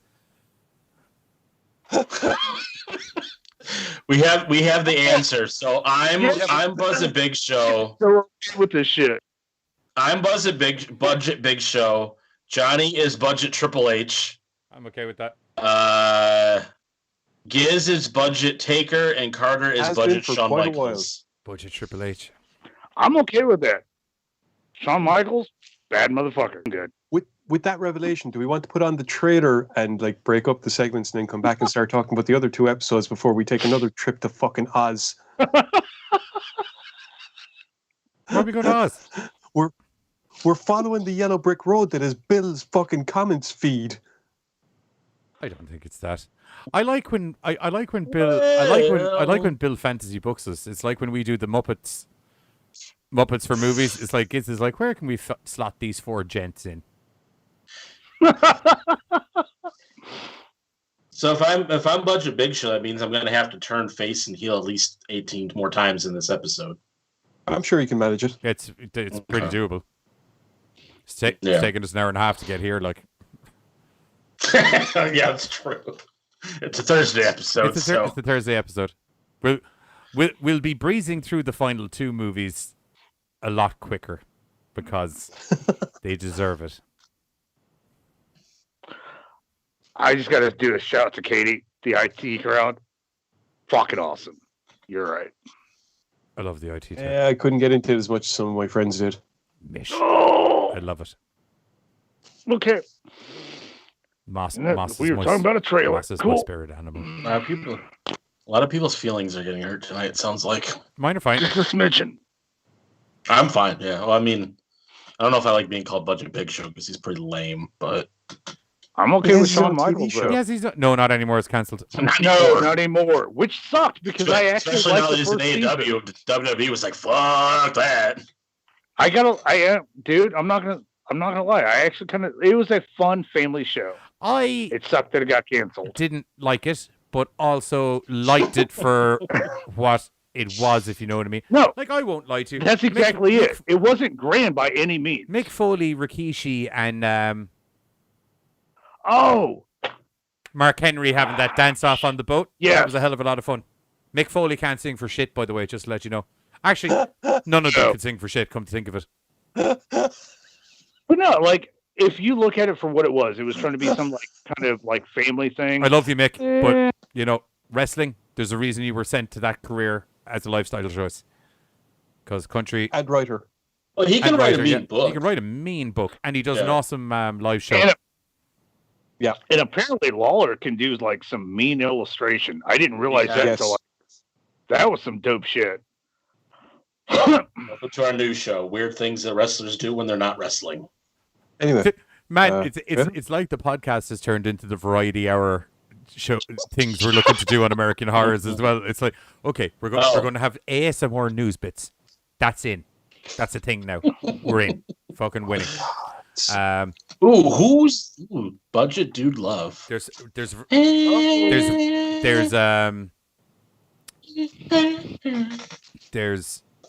Bill. There's our Muppets. Who would the Muppets be in the movies? I think we'll have a segment where Bill fantasy Statler books. and Waldorf. We'll have a segment where Bill fantasy books us into whatever the fuck he feels like fantasy booking us into. To be honest, Is it weird that I can envision Jur and Bill as Statler and Waldorf? Dude Oh, Love. I could totally see that shit, dude. Oh, that'd be fucking awesome. I'm also with Terrifying. Katie. I also don't tan. I burn like a lobster. So I have the skin of a lobster. I am milk bottle. That way, kind of actually, that's not. See me vanish in snowstorms.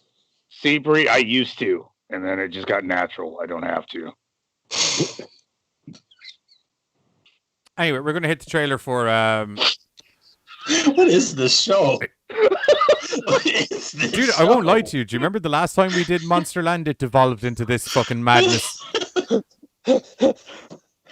like it, but it's like I'm good. We're going to hit the trailer for season 1 of Monsterland in case you haven't seen it, and then we're going to be back where we're going to be talking a little bit about episodes. we're Monsterland. 6. Who knows what we're talking about? Stay tuned. Okay, We don't know. we'll be back where hopefully we should possibly, maybe, roughly be talking about episodes 7 and 8 of Monsterland. Fingers crossed. We'll be back in a minute. When you're born, when you're a little baby, there's a million yous you could be. A doctor, a lawyer, a bank robber, happy, sad, all different kinds of versions of you.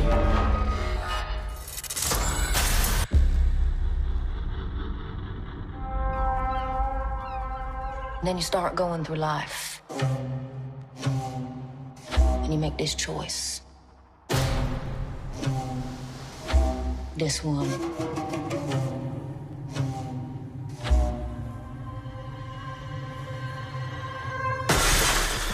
That one. And one by one, those versions sort of go off.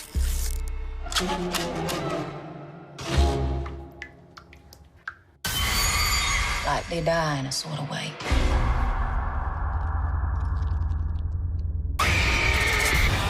And then finally, you end up who he is.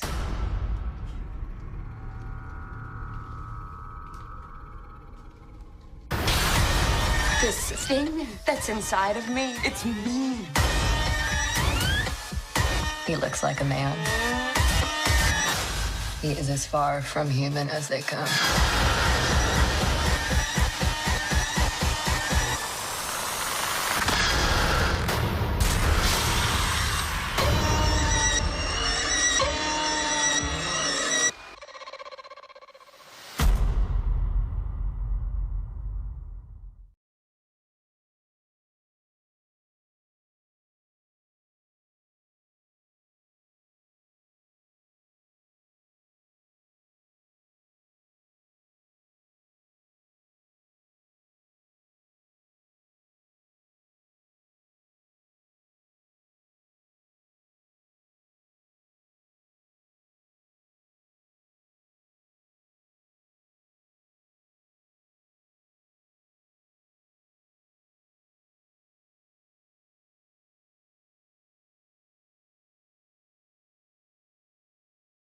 Them Statler and Waldorf. We are back, bitches. Where we got 2 more episodes to go through. Next episode. This was... Side note, Bill, I'm not happy, bro. I'm fucking delighted. And Baines, you were saying... I don't think you can side note and then just stop. I said what I had to say. Bill knows. Episode 7, that is... What's wrong with Rizzo, man? That is... The rat? The fucking Really? cool rat with all the fucking attitude. The And Rizzo's the only one fucking. I was gonna say, I No, think that's the one that's getting some JJ. I mean, I smash chickens I'm to not death that for a living, bad, Bill. and I love it. I'm not What? as bad, Bill. No, that's Gonzo. Smashing chickens to death for a living? Yeah. Swedish chef. Oh, well, okay, fair enough.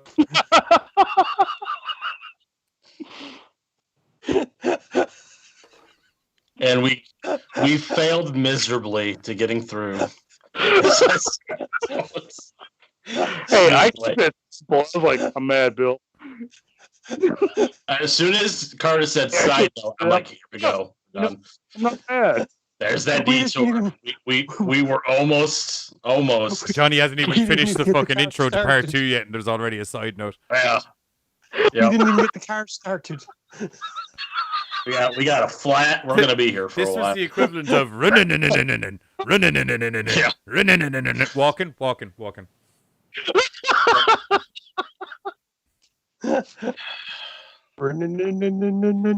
Been talked out. I'm not as mad, Bill. Okay, I'm good with this. Anyway, where are we in America for episode number We're 7? in Newark. I No, know. Michigan. Oh no, I remember. Michigan. Children, everyone Yeah. spoke at the same time there, and it partially hurt my ear holes. So if we could just get one answer there, please. Yeah, cool. I think Carter. I didn't know we were doing a hands up thing. Hey! I went old school like, hey, teacher, Iron River, Michigan. You know what? I encourage that. I kind of like it. See? Thank you. You make fun of, but it worked. Like, River, Michigan. Iron River. River? Iron. Steel. Metal. Iron River, Michigan. Got some Stiffens your clothes. iron that shit right out. Michigan. Yes. Right, we're in Iron River, Michigan, where some schoolgirls are Is it friends actually with a each other. place? Is that right? Yeah. Yeah, Elena and Laura, who's she was in one of the terrible Star Wars movies. They're teenage friends, and Oh, that's right. That's where I saw her at. Are you talking- Kelly Marie Are you Tran talking about those was in the- Star Wars movies that are done? dun dun dun dun dun dun. No, like Almost she looked familiar, but I couldn't fucking place her. But yeah, But yeah, so they're hanging out in Laura's room. Elena is kind of taking advantage of her friend by A, inviting the boyfriend round, B, banging the boyfriend in her friend's room, and C, making her friend wait in the fucking closet while she does it. Not really the way Eminem had envisioned the cleaning out of the closet. And they're also taking advantage of the fact that I'm sorry, they're also Mama. never want to hurt you. Never like- want to make Yeah. you cry. Go on, you might as well finish the verse now. Tonight. Okay, so Cleaning anyway, out my after closet. Sorry, I have like fucking OCD for I stuff thought you were like telling me to finish. Yeah, do you want to? You're going to have to go back to the start again, though. Okay, so two Perfect, teenagers okay. are hanging out in a room. One teenager is being a bitch to the other one. After being a bitch to the other one, she says, "Hey, we should go into these really creepy woods that there's all these stories about how girls keep dying in the fucking creepy woods." Laura's like, "You know what? That's a terrible fucking idea. But I have a joint." Holy God, Hmm. well, disappeared. Laura- like we didn't really know. Laura, for who sure. also takes Disappearance is rough. Laura, who also takes books of investigations into serial killers and models her hair by the ladies he murdered. No. Elena does it. Which one's the? Laura one is that the one that was in Star Wars. Elena is the other one. Elena's the bossy friend, Asian. I guess. Yep. No, Laura's the Asian chick. Yeah. Anyway, we see Laura telling Elena that she's basically sick of being bullied around, sick of fucking being used by her friend, not even being her friend. She's not going with her, blah, blah, blah. Elena fucks off. 16 years later, we see Laura getting ready for her wedding. Elena fucks off. And goes missing. Laura comes home. Yeah. Yeah. Laura comes home from school. The cops are there. They're asking Laura what happened. We see that Laura's mother is not only an alcoholic, but like clearly an overpossessive and abusive bitch as well, because she like grabs onto her arm and there's the whole fucking clear and present fear thing there. Right. Laura says that the last thing she Elena's saw mother was is also Elena present to see as well because they're all there. Yeah, but Elena's mother is far more caring and concerned. Controlling. No, Elena's mother is nice, whereas Laura's actual mother is a bitch. I'm sorry. Yeah, Laura's mother. I meant like she kept jumping into the investigation. Like, you didn't do this, right? No, I didn't do that, Mom. Yeah. So Laura says that the last thing she saw was Elena going home. She has no idea what happened to her, as opposed to telling her that she went into the woods. 16 years later, we return back to Iron River, and Laura's getting ready for her wedding. Turns out that she's now with the guy that Elena was banging in Laura's room all those years ago. And the mother who is giving her away is, in fact, Elena's mother, as opposed to her own drunken mother. Got rid of. Yeah, the bridesmaids are the girls that used to hang out with Elena back in the day. And basically, it from all intents and purposes, it looks like Laura has transplanted Elena in her life. We find out over the course of the story how this happened. Laura getting kicked out of home, fucking herself and Paul kind of condoling each other for the loss of Elena, and then that growing into something else. Elena's mother taking her in when her own mother kicked her out. How after a while she ended up calling fucking Elena's mother Mom because she was putting her name on all these forms. And this sets one of the bridesmaids off to going, well, fuck this for a tub of spin. She's just injecting her life in. What if actually this is what happened? And we see a scene whereby Laura went to the woods with Elena and, Elena tried to freak her out. It goes wrong. Laura killed her and fucked off. And this leads to a whole spiraling situation where the bridesmaid is determined to prove that Laura actually killed their friend all those years ago. I love how the bridesmaid's theory just formulated from her being a bitchy bitch and then just turned out to be a nail on the dartboard. Well, not exactly. There was certain obviousnesses. I mean, like, she was dragging ass, but she was unintentionally, she was hitting like the fucking nail on the head, dude. Yeah. We do, like, there's the bitchiness reaches a whole new level, I guess, when the bridesmaid, whose name escapes me right now, basically entraps Laura into a situation that's just horrible. Her fucking drunken farmer mother, we're going to say, arrives on. There's a whole thing there, and it's just a kerfuffle, to say the least. Laura's life is left in tatters. She reveals the truth, which is that she did, in fact, go to the woods. Elena went to play a prank on her. Then she heard Elena screaming, and then she ran. And then it just kind of happened that her life fell into where Elena's used to be, but she's not sorry that particular part of it happened. But unfortunately, though, Elena's mother no longer wants anything to do with her. Laura does a runner into the woods herself, and there she encounters a ghostly apparition of I suppose I want to say an undead bride type person, and we get, this is actually the Like only that's one where it kind of that, started getting weird. this is the only one whereby that hook, unlike the other ones, that supernatural hook, that monster hook, is actually revealed later on. So we're actually getting a build-up of the characters being monstrous towards each other, their actions, and then we get this character in the woods who tells a story of her own mistreatment and how she ended up there, and how Laura is such a perfect daughter. She would make an ideal daughter, unlike the daughter she has. And we see, as we get introduced to the rest of her family, shall we say?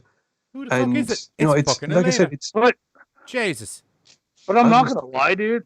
I'm not gonna lie. Like, it got super weird that she was dating the best friend's boyfriend and getting married. She was like the daughter that died. Like, it just, there was like the That's because bridesmaid. Laura knew what she was doing. Yeah, no. I'm just saying, like, I kind of had to agree with the bridesmaid. Like, this bullshit is like fucking weird. You've just injected yourself. In the defense of the bridesmaid as well, I know I did call her a bitchy bitch, but it was when she saw her calling Elaine's mother mum, it's when she proper fucking snapped and was like, okay, what the fuck is going on? Because years later, she had like lived with her. She had gone through college through her house. Like, she had like injected herself into her friend's spot. So like the bridesmaid, even though she was super bitch mode, she was calling out truth. Like, it was like, so you're cool with living in my friend's shadow. So you're even cool. Urban and super. You know what I mean? Urban and super bitch mode is very much also in relation to they're not, the two bridesmaids are not friends with Laura. They're Elaine's friends, and it's kind of on behest of Laura's mum. Right. There was even, I think there was even the mother using the same nickname for Laura that she used to use for Elena. And in fairness, one of the bridesmaids, because your one's like, she's even calling her out. Where did you get the fucking L from? And she's like, her name's Laura. In fairness, do you know what I mean? Yeah. But like, what was that? The party, or what the fuck was that? There was the party before the wedding. You know, like you The could rehearsal see dinner. Rehearsal. Thank you. You could see like just that her thermostat just rising as she watched Laura just, oh, thank you, mother of mine, and people, friends of mine. And it was like that chick's just like slowly fuming. And so like that next fucking day, it was like, I'm fucking done, and like just kind of lost her shit. And I was like, yeah, because this is super creepy. I'm not gonna lie. Out of a episode of a TV series that I'm pretty guaranteed that the monster is going to show up at the end of it, you are creeping me the fuck out, lady. Right. And the thing that confused me is, why was Elena still the same age as she was when she was abducted? I'm gonna go with because she died. I have one simple and easy answer for you, Buzz. Witch. Yeah. She Because froze her like vocal cords, she froze the rest of her processes as well, clearly. Because like you see that in a lot of like supernatural shit. You die at 6, you're the ghost of 6. You die at fucking, it doesn't matter how much time has really passed. Where you got stopped is where you're fixed. Thank you. Fixed. Ready Set Game said they did the same thing, same setup on Manifest. Girl goes missing, comes back a few years later, and her boyfriend is her best friend is engaged to her ex-fiance. Well, yeah, it was, because Manifest is kind of like, have you guys ever seen the 2100, 2400? Yeah. Manifest is that a massive, like an entire plane disappeared, umpteen people come back, and it's like they were gone for umpteen time, but they came back like not missing a beat, but they came back into so-and-so is now grieved with so-and-so umpteen years later. So I tried to give Manifest a go, but it just wasn't as good as the other times that I've seen, like time-lapsing, unexplained disappearances. Yeah, so there's an offer given out to Laura while sitting with the witch. Yeah. And this is where the actual hook of the TV show comes in, which I won't lie to you, did not surprise me whatsoever. Yeah. Right. Like, at all. This is what I was saying about this show kind of in general, that has it has several cool ideas that it tries to get across in each episode, but none of them, and it could be the fact that they're lacking that extra half an hour, so you're missing the kind of normal couple of beats that would get you to being proper misled about some things. Do you know what I mean? But it's just, I think it's the way they have to unfold within a 40 to 50 whatever minute format. They're not able to kind of spread it out enough that the misdirects work, because it's, you kind of feel like you're getting misdirected, and by the time the misdirection's finished, they're already revealing what's going on, and you're like, oh, okay, I kind of saw that coming, because you were very much trying to misdirect me there for 15 minutes, you know. Yeah, I actually enjoyed this one. As I said, this was probably my favorite of the my four. favorite, my favorite hands down is the mermaids. Well, I just like Sharko like as a character because of the lack of under the sea. Sharko as a character won me over. I just King of the Sea. Yeah, I just like takes a lot. I know the guys had no guns, but there was many of them. Do you know what I mean? Takes a lot of balls. Yeah, takes a lot of balls. Sharko wins bald points with me. They could have taken they really could have taken his fucking oxygen ass and like no issue. Yeah. So that finally brings us to what state are we going to now, people? Newark, New Jersey. Newark. N-W-A-R-K, isn't it? Teamwork. Newark. That's what I said.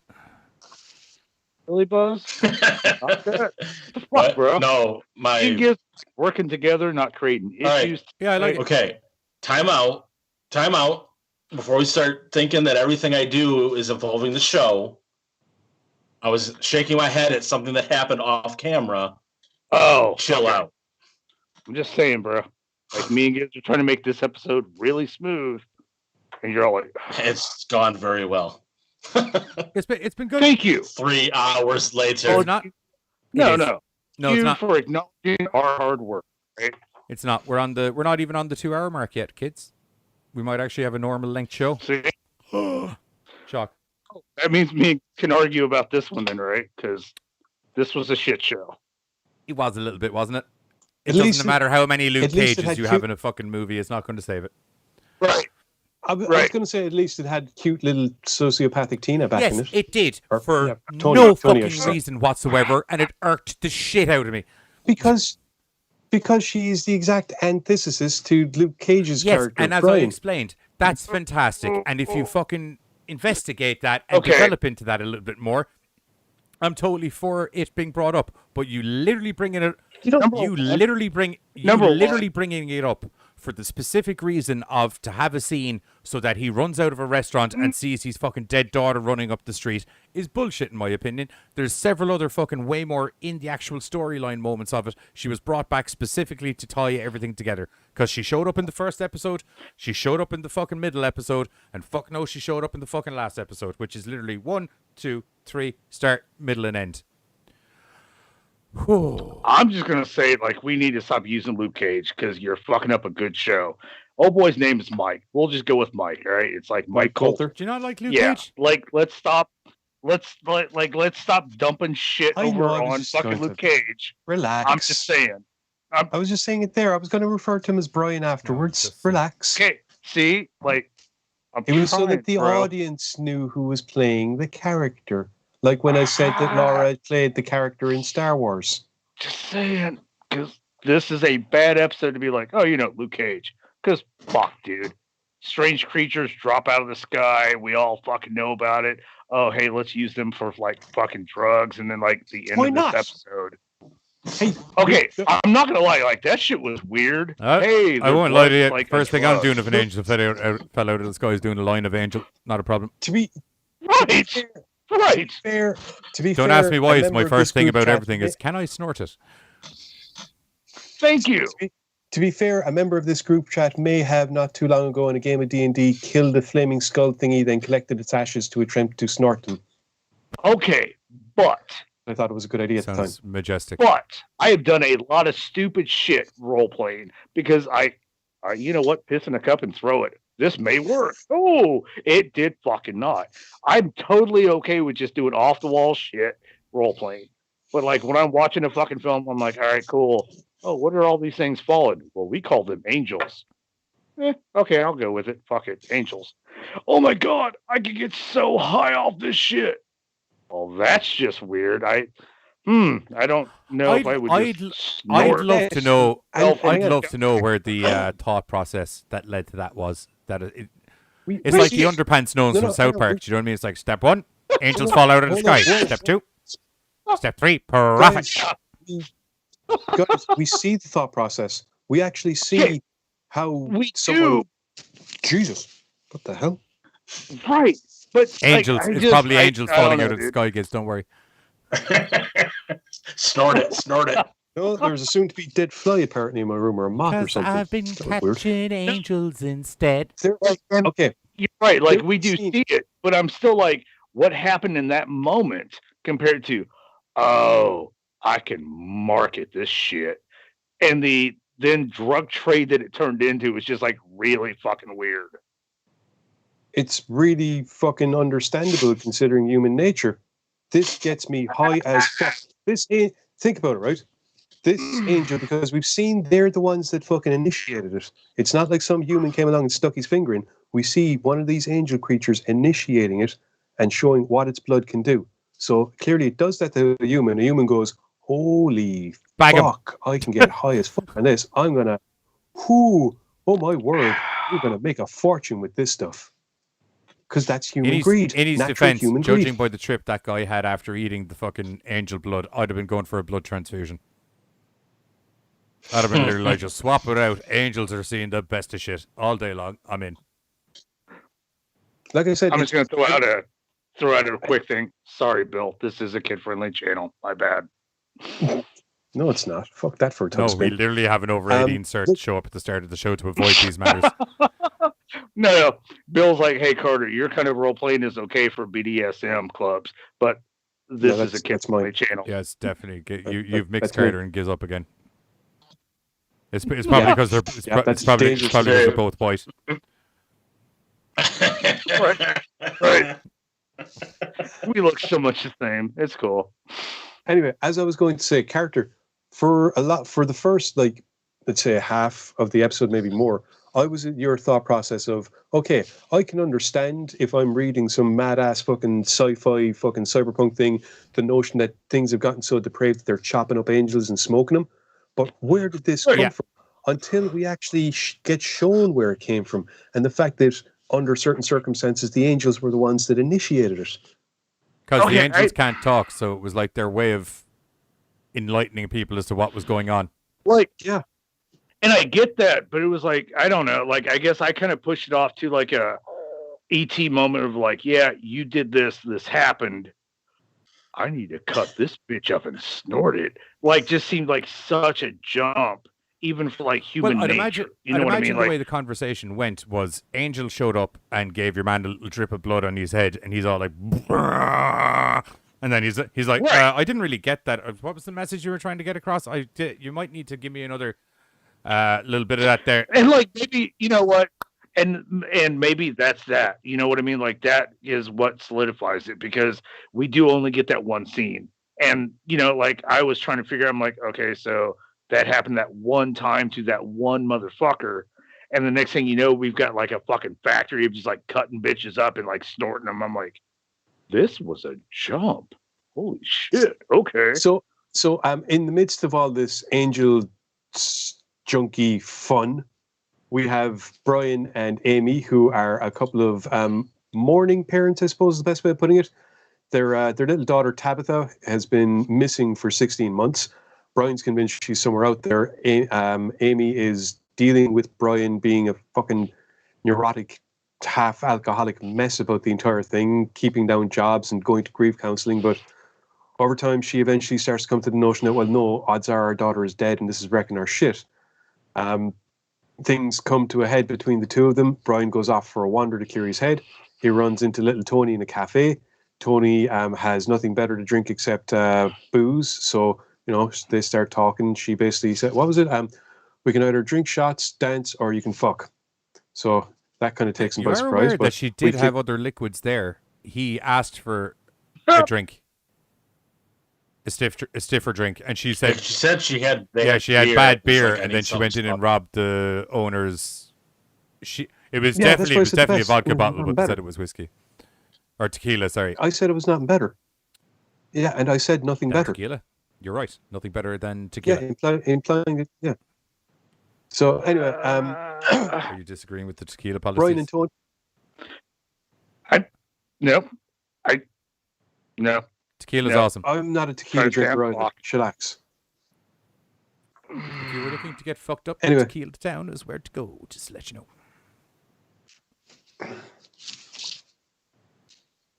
I said get fucked up. I didn't say lose a week. Oh, No, no. that's- That's Totally the on other fucking board. That That's- actually yeah. clarified. My bad. My bad. That's this No. bottle. Which I'm going to carefully put back. Yeah, that's a mess. Oh dear. Anyway, Bill, BJ's from Angels in exchange for Revelations. I told you. Out, but I can't touch that. I just. You did.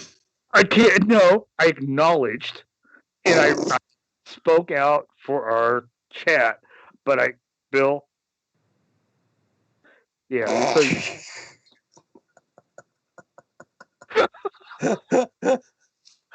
Oh man, I'm resisting the urge to say a lot of things right now.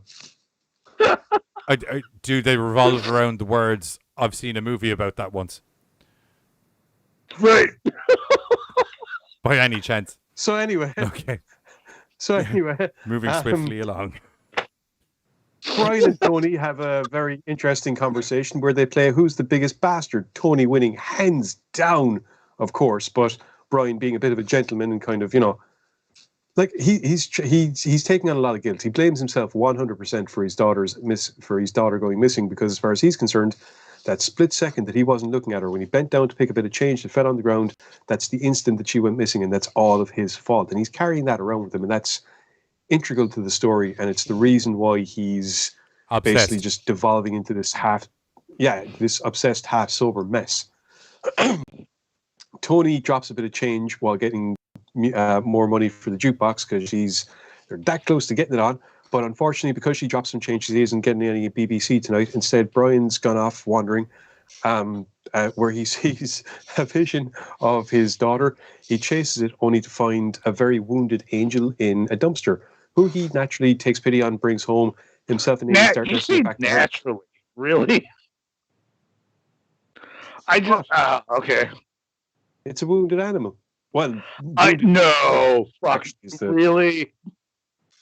It's not overtly dangerous. It's clearly wounded and scared. Okay. Yeah. No. Like, I mean, if there was any news reports about these things attacking people, I'm pretty sure they would have mentioned it. He certainly wouldn't have been as easygoing about it as he was. To attack people. They've been fucking getting bled dry the minute they fucking showed up. Thank you. Oh my God. Thank you. You don't know something dangerous if you're too busy snorting the fucking shit. Clearly weak and defenseless if they can't avoid being used as a narcotic. Much like the human race against the Emperor's children. But anyway. What was I saying? Yeah, so Brian brings the angel back. Himself and Amy nurse it back to health. We get the scene that A, shows us exactly how people might have gotten on the old angel blood trip train, and B, helps to resolve things between Brian and Amy as they go on this shared baggage draining trip. Yeah. Both of them expressing themselves That's a very good way of putting that across. Until they get... Yeah. Yeah. Both of them expressing themselves totally to the point that the angel, the angel comes down to observe as they're most definitely getting back together.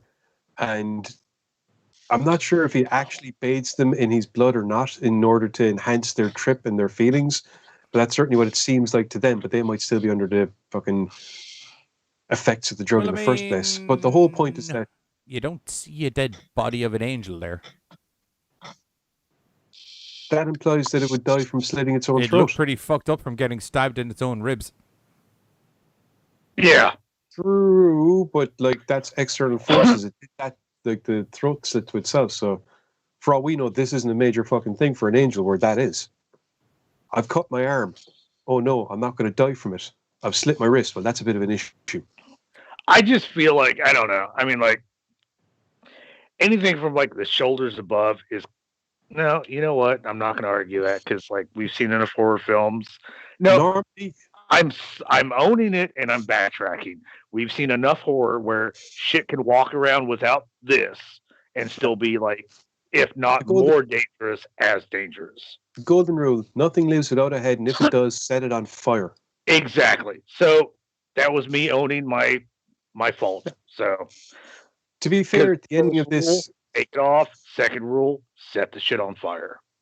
the ending of this is a little bit weird because I get the whole the angel coming down, bathing them in blood. They trip together. They see the daughter up on stage, but it cuts back and it's like they're being bathed in blood, and then it cuts back and it's just the angel watching them together, and there's no slit.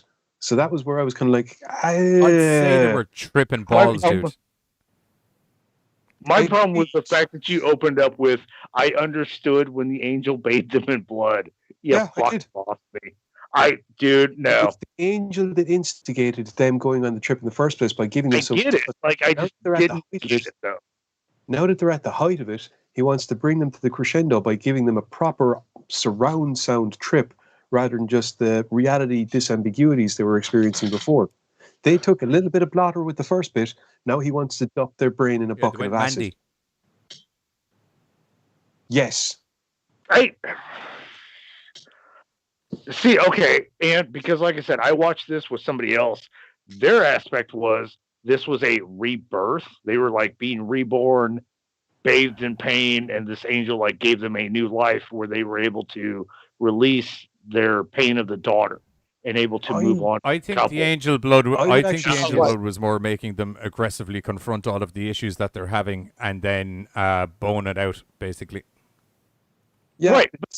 But like it was still like the rebirth and the let go of. It's like using certain pharmaceutical, well, not pharmaceutical, but it's like using certain hallucinogenics for the sake of guided therapy. Guided therapy. You're trying to. That's what legitimately. You're trying to bring some. It's not what we use it for all the time, but you get my point. Some people would use it to aid other people in order to bring them to a certain mental state, or in order to use the hallucinations brought on by them to literally create a visible zone or safe place or recreate a memory, help bring them back to a certain place, help them remember stuff in controlled doses, not like the recreational doses that other people may or may not do. But that's the way that I saw the angel. He's using his blood as a medicinal hallucinogenic from that point of view.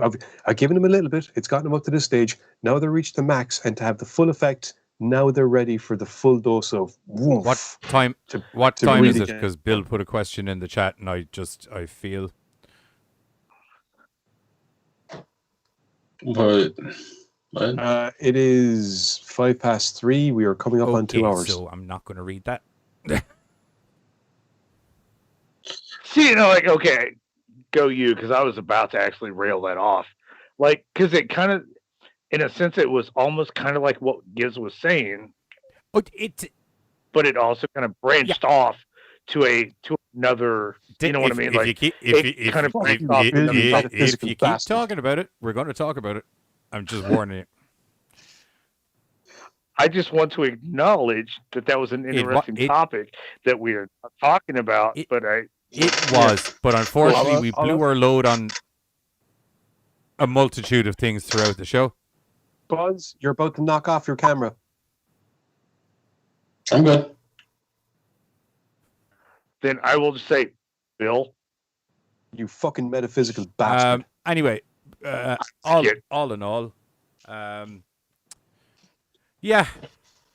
this was What are we? How are we rating this? Are we giving ratings per episode? Or are we doing ratings just as a show in general? How about just as a show? I think it's a show in general. Yeah.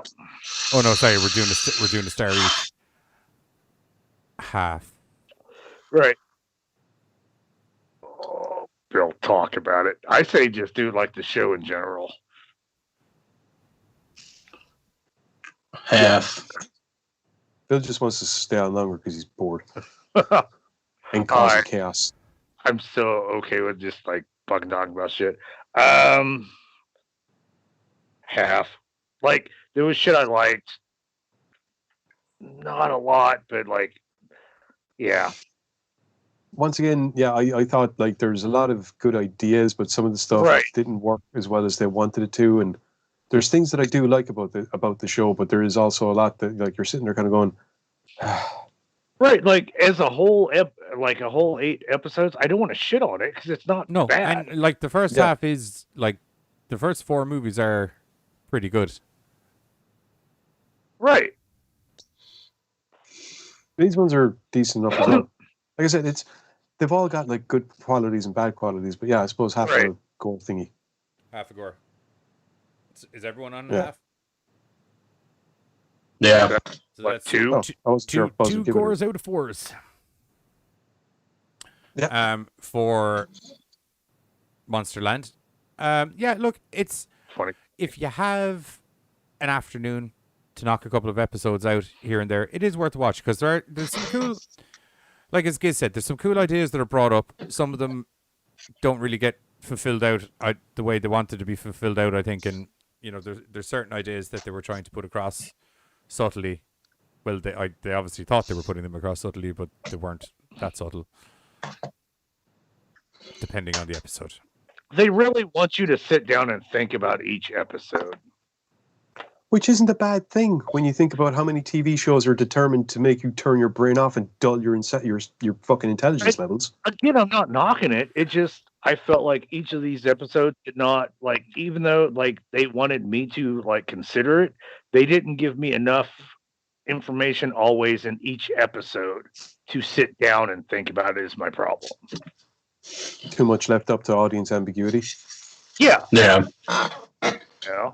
Well, I'm not trying to knock it. I just, there's like giving me the total information and me still being left like, oh, left or right.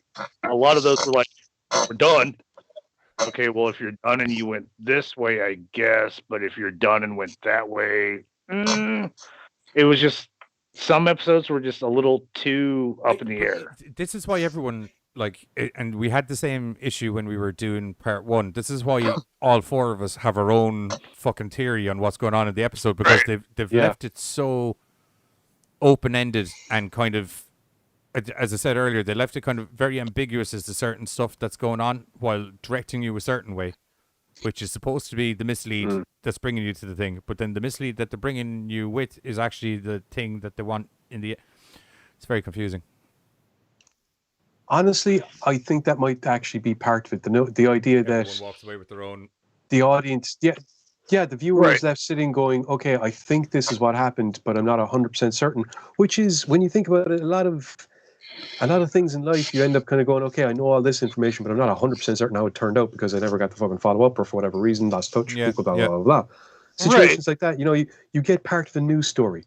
You know, you see the part of it that everyone's talking about at the time, but you don't see the repercussions years later as to what the fallout might have been, or maybe stuff. But also, like, I get that in real life because you're right. That's true.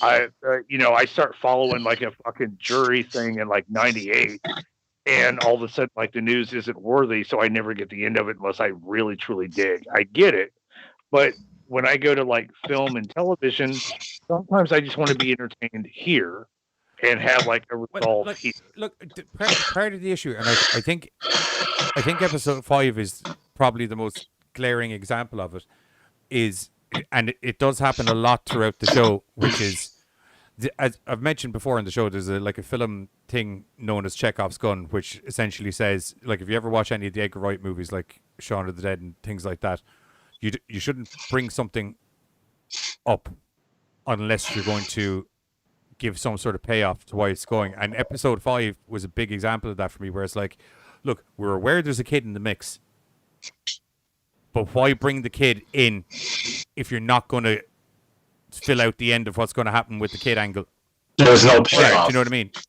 It's just her and the fucking mom number 1, shall we say, debate. Well, definitely mom 1 because the other one's on dead. So, but you know what I mean? It's just they end on a debate. What do you fucking do? Because 50% of her parental units are in the show fucking basement, chained up being a half skeleton. Because I totally get before the show, Giz was like, hey, if you look at it this way and then there's this and that, like I get it. Like it made sense. But the fact you had to put that much into it is my problem. You know? So I wouldn't have minded the open-endedness of each episode is if like maybe at the end, the last episode, like episode 8, if it somehow tied everything all together. But it doesn't do that. The only element of tying everything all together is the waitress chick, but that it's a redundant. But yeah, that's the least of the stories I gave a shit about. So it's like the one story they do. But she also doesn't tie anything together. It just shows that everything's happening in the same universe. Right. That's the only. That's literally her only purpose. It shows that she's changed states since this shit started. Like and literally, haha. We're calling ourselves an anthology. Yeah, but the only state she fucking changed is locationally, because she's the exact same person she was at the end of fucking episode 1. Yeah. She'll still fuck anybody. Yeah. You're really on that, aren't you? And she's more than entitled. Yeah, I just need to find out where the fuck that diner dude, is. In That's fairness, all I it's your man that plays Luke Cage. You know what I mean? If he's a hunky piece of beef. Right. Yeah, he had guys coming in asking him. He had chicks coming in asking him to go for coffee all the time. He didn't even drink coffee. Yeah. Right. Jimmy, like in fairness, he's the type of dude that, like, I'm sure she's not the only waitress that was like, we got pie, we could fuck. But she also wanted to screw the weird-looking guy from the Texas Chainsaw Massacre remake. So I'm saying she'll fuck anybody. Yeah, but the guy in the first episode treated her kind of well. Whoa! Let's change the Massacre remake. Yeah. And she's horny. Like, I'm not taking away from the fact she's horny, because she did kind of actually assault that man. I'm saying. Not unlike American Werewolf in London's porn parody. Like, there's a shower scene where it's like, that's actually kind of rape. It's obviously not, because, you know, he's not angry about it at the end of it, or in the case of American Werewolf in London, the XXX parody, she is not angry about it in it. But there was no conversation about the sex. He just kind of came in and mounted her. Holy shit! Jonathan Tucker was in that motherfucker. Not American Werewolf in London, just to clarify. Not the porn parody of American Werewolf in London, just to straighten that out. Right. No. And Jonathan Tucker was in the remake of Texas Chainsaw Massacre. I completely blocked that out because that was a Jessica and Black Donnelly's, because that was awesome. That was a great he show. Played the dude that had the glasses and had the curly hair and the several different looks depending on whose skin he wanted to wear. That guy. Yeah. Right. I still say Kingdom was a fucking badass show with him. So, anywho. Yeah. All in all, like, would we say worth a watch? Yeah, it's worth a watch. There's some cool ideas in there. Yeah. Just don't get your hopes up for a conclusion to anything. Or you know what? Do get your hopes up, but in a I'm Giz, I really enjoy fantasy booking bits of storyline that aren't actually there. Because if you like doing that, you are in for a fucking treat. It's not that I like doing it. It's that my brain does it automatically. But if your brain automatically does that, you're in for a fucking treat. If your brain doesn't do that automatically, because you're supposed to be watching a product where they give you a start, middle, and end, and then I have no problem going back to it and filling in the blanks myself.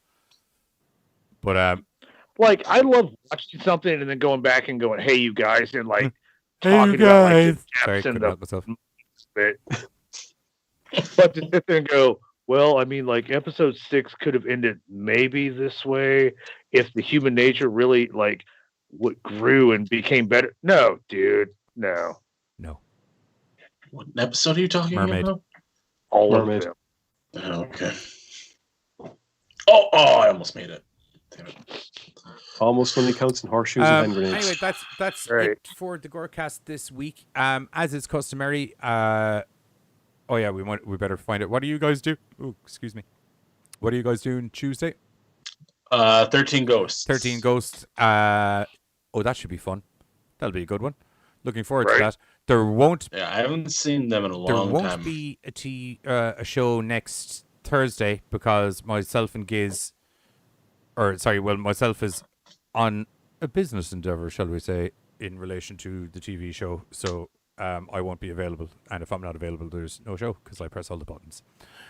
Coming up Literally. this Sunday on American Horrors, myself and Giz are going to be over there 8:30 p.m. CST, and whatever that equates to is GMTs, where we're going to be talking about some of the coolest fan-made horror films that are out on the interwebs for you to check out.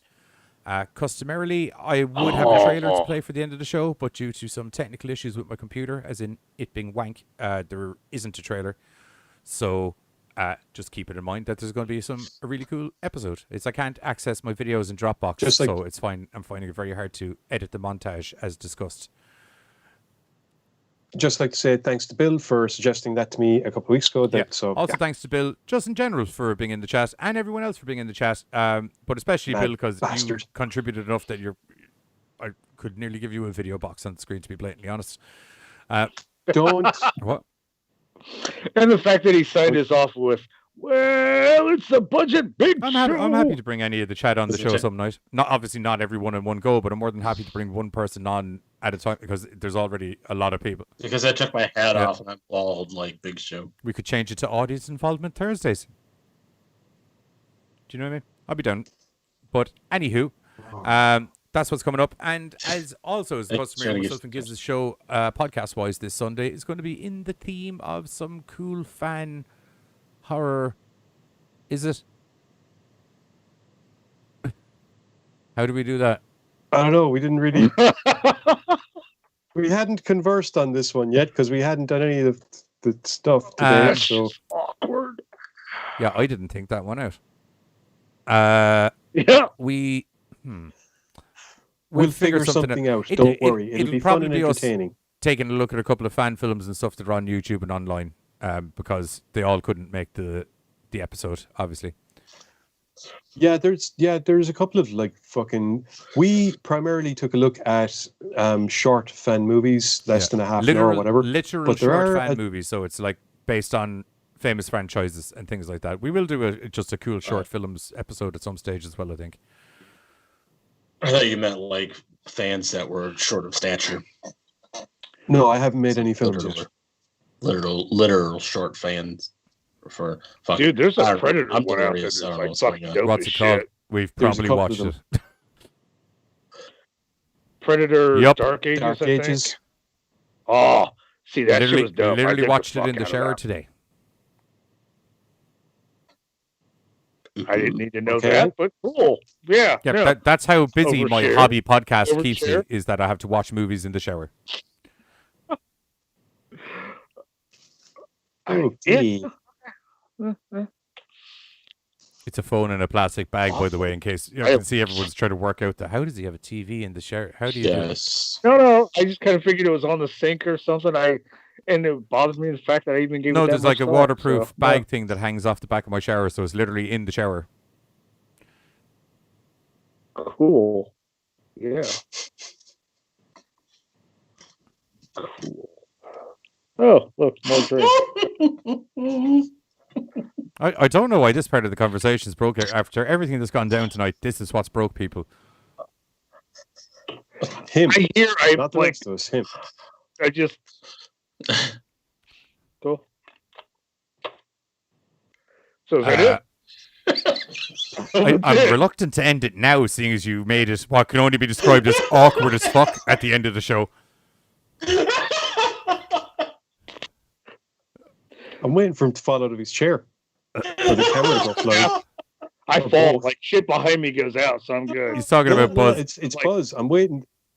Look at that cable. It's like 2 seconds shy of ripping out and going flying. Tight.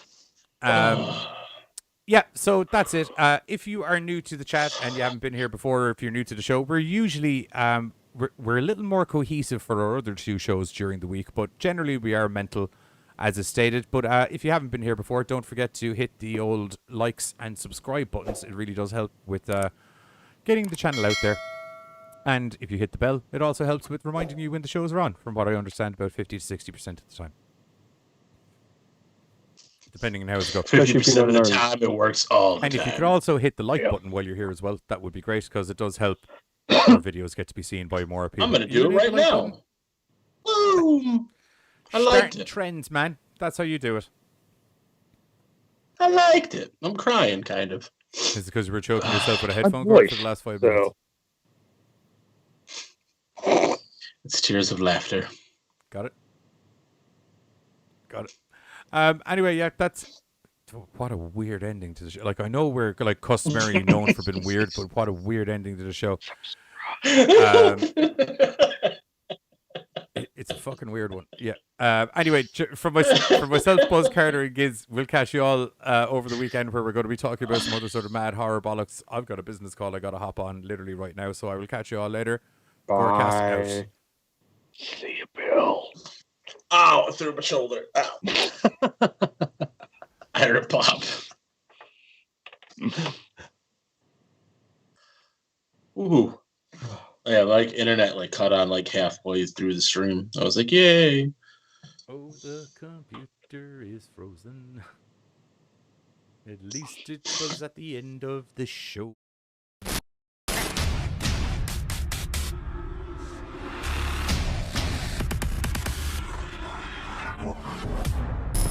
Don't forget, if you enjoy our Madcap GoreCast horror hijinks, we stream 3 nights a week over on YouTube, Mondays, Thursdays, and Sundays, where you can see a little bit of this. Turd spoon, god damn, I knew there was something I wanted to bring up in the... God damn, I don't know what a fucking turd spoon is, but I'm mad to...